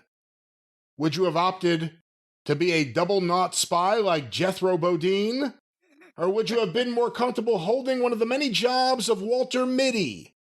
Perhaps a Midwest version of Dog the Bounty Hunter would better suit? Or would you rather champion justice as a consumer reporter, concentrating heavily on fast food chains throughout mid-America? So, sir, what say you? Inquiring minds want to know. Well, I'm glad he didn't ask what would wrestling be like without me, because then I would have to imagine what the world would be like without my glorious presence. But what would I have done if wrestling hadn't come up? And we've talked about this, and it's been quite a long time. At some points in my life after I got into wrestling, when wrestling was ebbing and flowing, I've done radio. And I thought, I might like to get into radio past, having to go through the courses to learn how to run the board and all that shit. Otherwise than that, radio, I got the perfect face for it. But that is because of my involvement in wrestling. I don't know that I would have ever sought out or wanted to be. I didn't even get into wrestling because I wanted to be on TV. Being on TV was a byproduct of being in wrestling. You had to do the TV show to be able to go down and be on the show at the Louisville Gardens. So I don't know without wrestling that I would have done anything related to broadcasting, radio, television, whatever. I think, to be honest, the most probable thing would have been some type of journalism, writing, or reporting. Not only because of my dad and his, interests in journalism and being in the newspaper business all of his life, but just because that was what I did when I did 2 issues of my own newspaper when I was like 6 years old. Because I think my mom had to go somewhere, and I spent the afternoon over at the neighbors 2 doors over, my dad's best friend. And his wife, let me play in Charlie's den, and he had the old typewriter there. And my dad worked for the Courier Journal, so we did my version of the Courier, and I interviewed my fucking dachshund Hans and talked about how Sadie next door had said something about one of the other neighbors, and my mom caught that in the 5 copies with the carbon paper of the newspaper that I typed out and said, you shouldn't say that or put that in print, what she said. I would have either a writer or a journalist or something to do with, and most probably not fiction, but nonfiction if I was going to be writing. But I think without wrestling, that's probably what I would have done. I was always natural in any type of writing or spelling or English class or whatever. I read from before I even started going to fucking school. I was always head over heels for books of all types. It would have had to have been something in that field. Boring, huh? What would wrestling have been like without Jim Cornette? Well, I don't know. Because fuck, it might not still even exist if I hadn't been here to save it so many different times. All right. Well, Jim, let's get another question here. This one was sent to CornyDriveThru. I mean, I'm only one man. This question was sent to CornyDriveThru@gmail.com from Dre. Hey guys, love your show. Makes my work days go by so much better when there's a new episode. I have a question about the Chic Dark Side of the Ring. I grew up in the 80s in southeastern Michigan, and back then, when me and my friends got into wrestling, all of our parents would always bring up Dick the Bruiser. They would say Dick the Bruiser was our Hulk Hogan, or he was the big star in Detroit wrestling. I always kind of assumed the Sheik and Bruiser was our Dusty and Flair, and I was surprised there was no mention of Bruiser at all in Dark Side of the Ring. Did those guys not have any kind of rivalry? Or was Dick not really prominent in Detroit? I'd love to hear your thoughts on this. They had an incredible rivalry in almost everywhere but Detroit. And I think, did they do the match, maybe twice? Maybe they did it more in Indianapolis than they did it in Detroit. Here's the thing. Everybody is right in this instance. Your parents, etc. If that was the early 80s that your parents were talking about them, then let's say they're remembering from their childhood, which would have been mid to late 50s. And if that's the case, then Dick the Bruiser was probably the top box office attraction in Detroit during that period of time. Bruiser, for Barnett's Midwest territory, Indiana, Ohio, Michigan, and that area, Bruiser was a bigger star, a bigger box office attraction. The Sheik had not become a true, really main event level guy yet. He was a star, and he was a guy that, was in demand, but Bruiser was literally a top 10 guy in the 50s in the business everywhere. But then when Barnett went to Australia and sold Sheik Detroit, that's where the Sheik now, besides the fact that he's a recognized talent, that he's wrestled in a number of different territories and people know him, he's had the Chicago TV, etc. Now he's a promoter, he's an NWA member, he can book himself, and that's when he booked himself over in Detroit from 1964 to say 1978 was, he was the talk of Detroit and the number one guy in the wrestling business there, but that may have been after your folks started paying attention or stopped paying attention. So at different times, they were both the top guy in Detroit, but not at the same time, and they never had a long-running feud because before the Sheik bought Detroit, Sheik wasn't really in Bruiser's. Bruiser was working with Alex Karras and Bob Ellis and the top names. And then afterwards, after 64, Bruiser was setting up his own company in Indiana, working where he worked. They seldom interacted with each other. And they didn't really have any big matches to speak of until the war was settled in Detroit and Indianapolis that we've talked about here on the program so often. When they were running opposition to each other from 72 to 74, Bruiser tried to take Detroit because he had been the bigger star than the Sheik. And the Sheik took Detroit. Bruiser ended up with Indiana, but Indiana, besides Indianapolis, didn't have the fucking markets the size of Michigan, so he always wanted that back. The Sheik defended Michigan. The Sheik never ran Indianapolis. He just defended Michigan. Bruiser had to return to Indiana, and that's when they had the biggest drawing matches of their career, and they came in Indianapolis when they did almost 16,000 people at Market Square Arena for the first one, and then had several more that I think topped 12,000.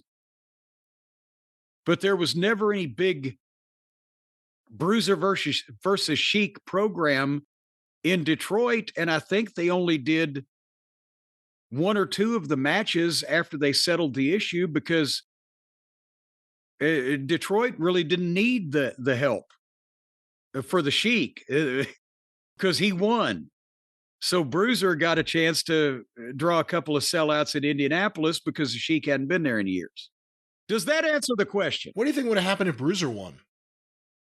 If Bruiser had won, then, well, kind of the same thing. Both territories would have gone out of business because that's what happened with once the Sheik, once they quit fighting. And Bobby Heenan got pissed off because Bruiser screwed him on the payoff when he managed Bruiser against the Sheik in that Market Square Arena sellout. And Bruiser lost a lot of his ability as talent because he didn't have Detroit and a couple of other towns every month to keep guys that were big names in the territory. And the Sheik quit bringing in star after star to try to fight off the invaders, and the cards got smaller than the people had been used to. They were seeing 14 fucking matches with every goddamn major name in the NWA. all of a sudden, in 1976, there's 6 matches on the card and Lou Klein's in the semifinal. So both territories went out of business. Same thing would have still happened. It would have just happened in a different direction. I find it so interesting just because when you think of Detroit, I guess the first name that you think of is the Sheik. Anyone who's not a wrestling fan, they must know the Sheik.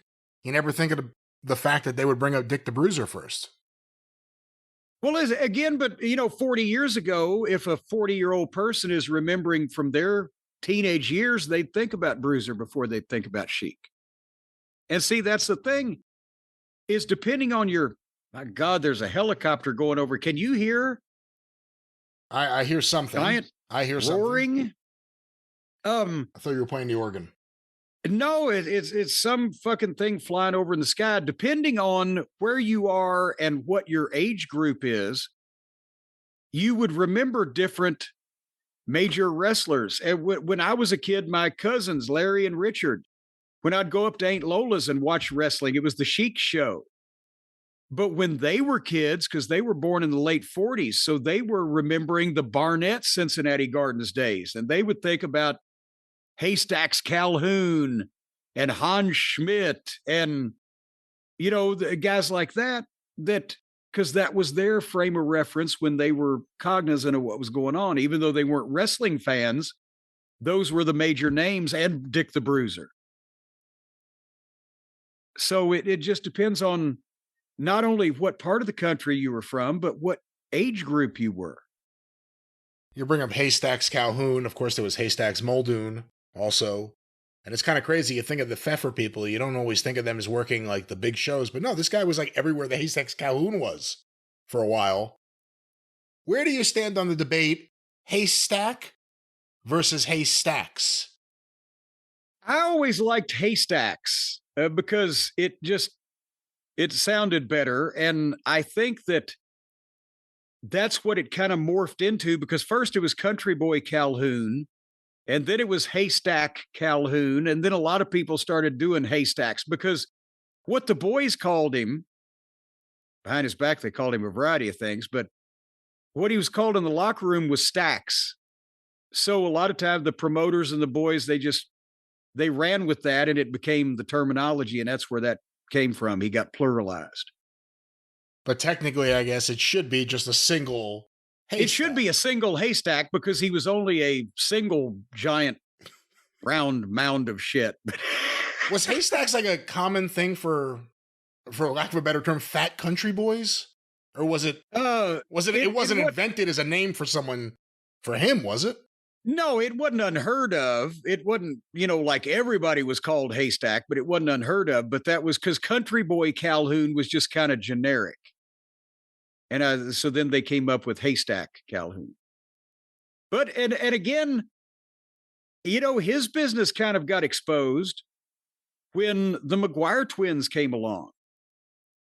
And they made Haystack Calhoun look like Ric Flair.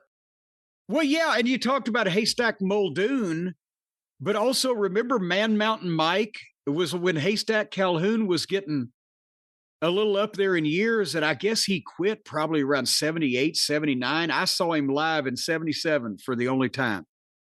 But Man Mountain Mike came along, and he was a little bit younger, but he was like the West Coast version of Haystacks, because Haystacks would work a lot for the Sheik. And on the eastern part of the country, and Man Mountain Mike would be the West Coast Haystacks Calhoun. But when the McGuire twins came along, it kind of killed the gimmick, because Calhoun legitimately probably wasn't 500 pounds. He was always billed at 601. He was probably like 470, 480. And back in those days, you didn't see anybody even that big. But when the McGuires came along, and they were billed, and in the Guinness Book of World Records were 640 and 660. They were twice as fucking fat as Calhoun. And so you're like, even when I was a kid, when I was 13, I'm going, well, wait a minute, there's no way that those two are only fucking 50 pounds heavier than that guy. So it kind of, and Calhoun could do like 3 or 4 things, which was about 2 or 3 more than the McGuires could do. And he could get in the ring without having to take the bottom rope off. So he had that going for him. You know, that's the only way they get the McGuires in the ring, they had to take the bottom rope off. I didn't know that. No. I saw them live 4 times, and that's the only way they would unscrew one of the bottom turnbuckles, and then they'd roll in under the rope, and then they'd put the turnbuckle back on. That's crazy. I mean, we've seen some fat people get in the ring. What was their problem? Was it? No. There's nobody walking around that you see in public that was as unnaturally obese as the McGuire twins. And I mean, they got up 6'4", even Yoko. Yeah, think about this. Remember when Yoko was 800 pounds? He didn't look like the McGuire twins because they were even shorter than Yoko, but plus it was all flab. Their bellies hung past their knees. It was just everywhere. Their arms were so T-Rex in relation to their body that they couldn't hardly reach out and do anything. It was very disturbing when you really think about it. And yeah, no, I mean, maybe on some other rings, maybe that used ropes instead of cables or whatever, but I never saw them be able to get in the ring where they didn't have to roll under the goddamn second rope after they took the bottom rope off.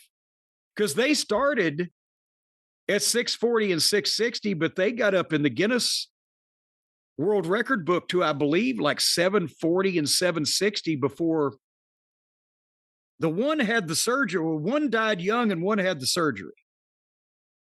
And that photo of them on the motorcycles, is that one of the most famous photos of a professional wrestler ever? Oh, yeah. And they sold them at the matches too. A variety of different poses of them on the mini bikes.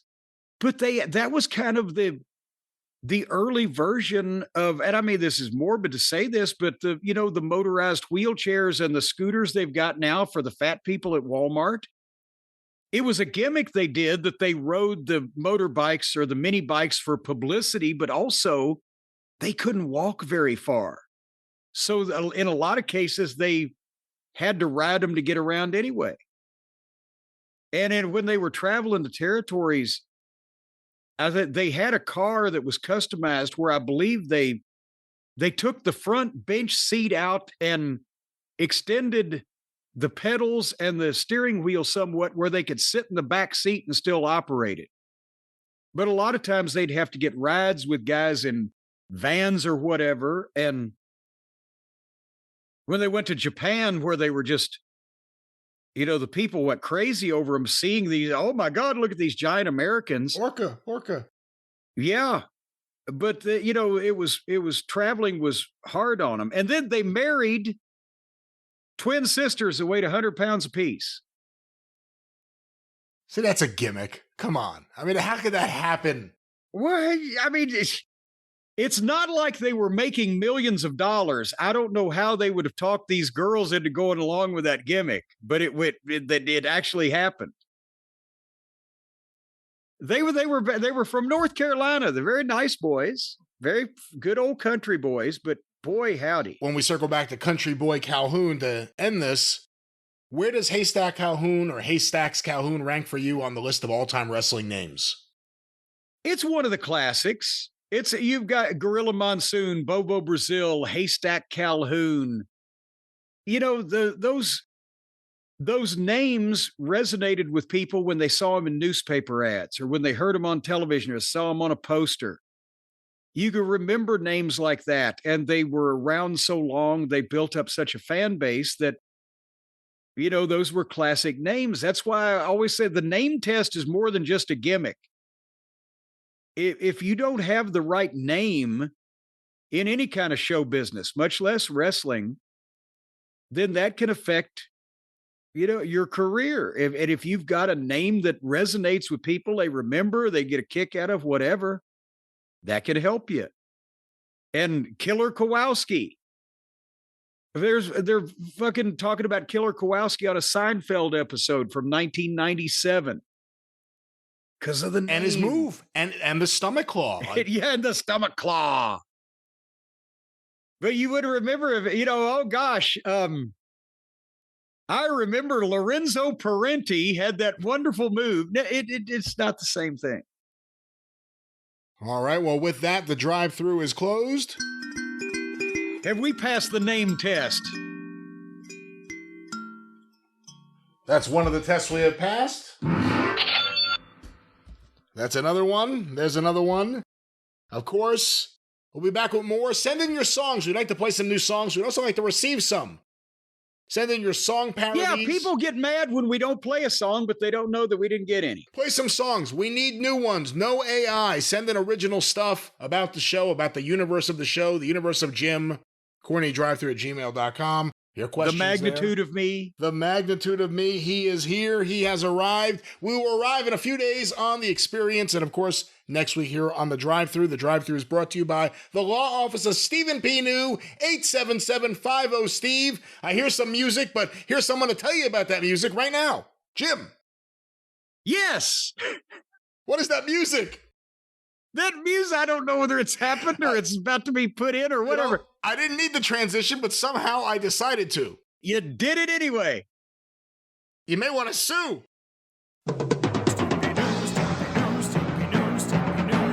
Call Stephen P.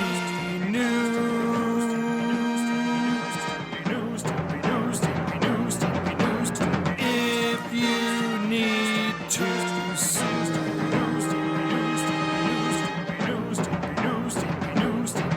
An outlaw mud show or two. He'll sue their ass. That's right. He'll sue your ass, and he's already doing that. So if he'll do it to one weasel, he'll do it to another weasel. 877-50-STEVE, newlawoffice.com. You can listen. Here's the thing. Just go to the Arcadian Vanguard YouTube channel, which is the official place that the Colin Thompson cast media depositions are being placed, since obviously Arcadian Vanguard is indeed the creditor in question and the suer. Although Colin Thompson ought to be the suer. Or every time you see him, you could say, suey. But if you want to see a pig get roasted and hear Stephen P. New do his thing, you could watch these videos now of Stephen P. New in action, and he could be in action for you, 877-50-STEVE, newlawoffice.com.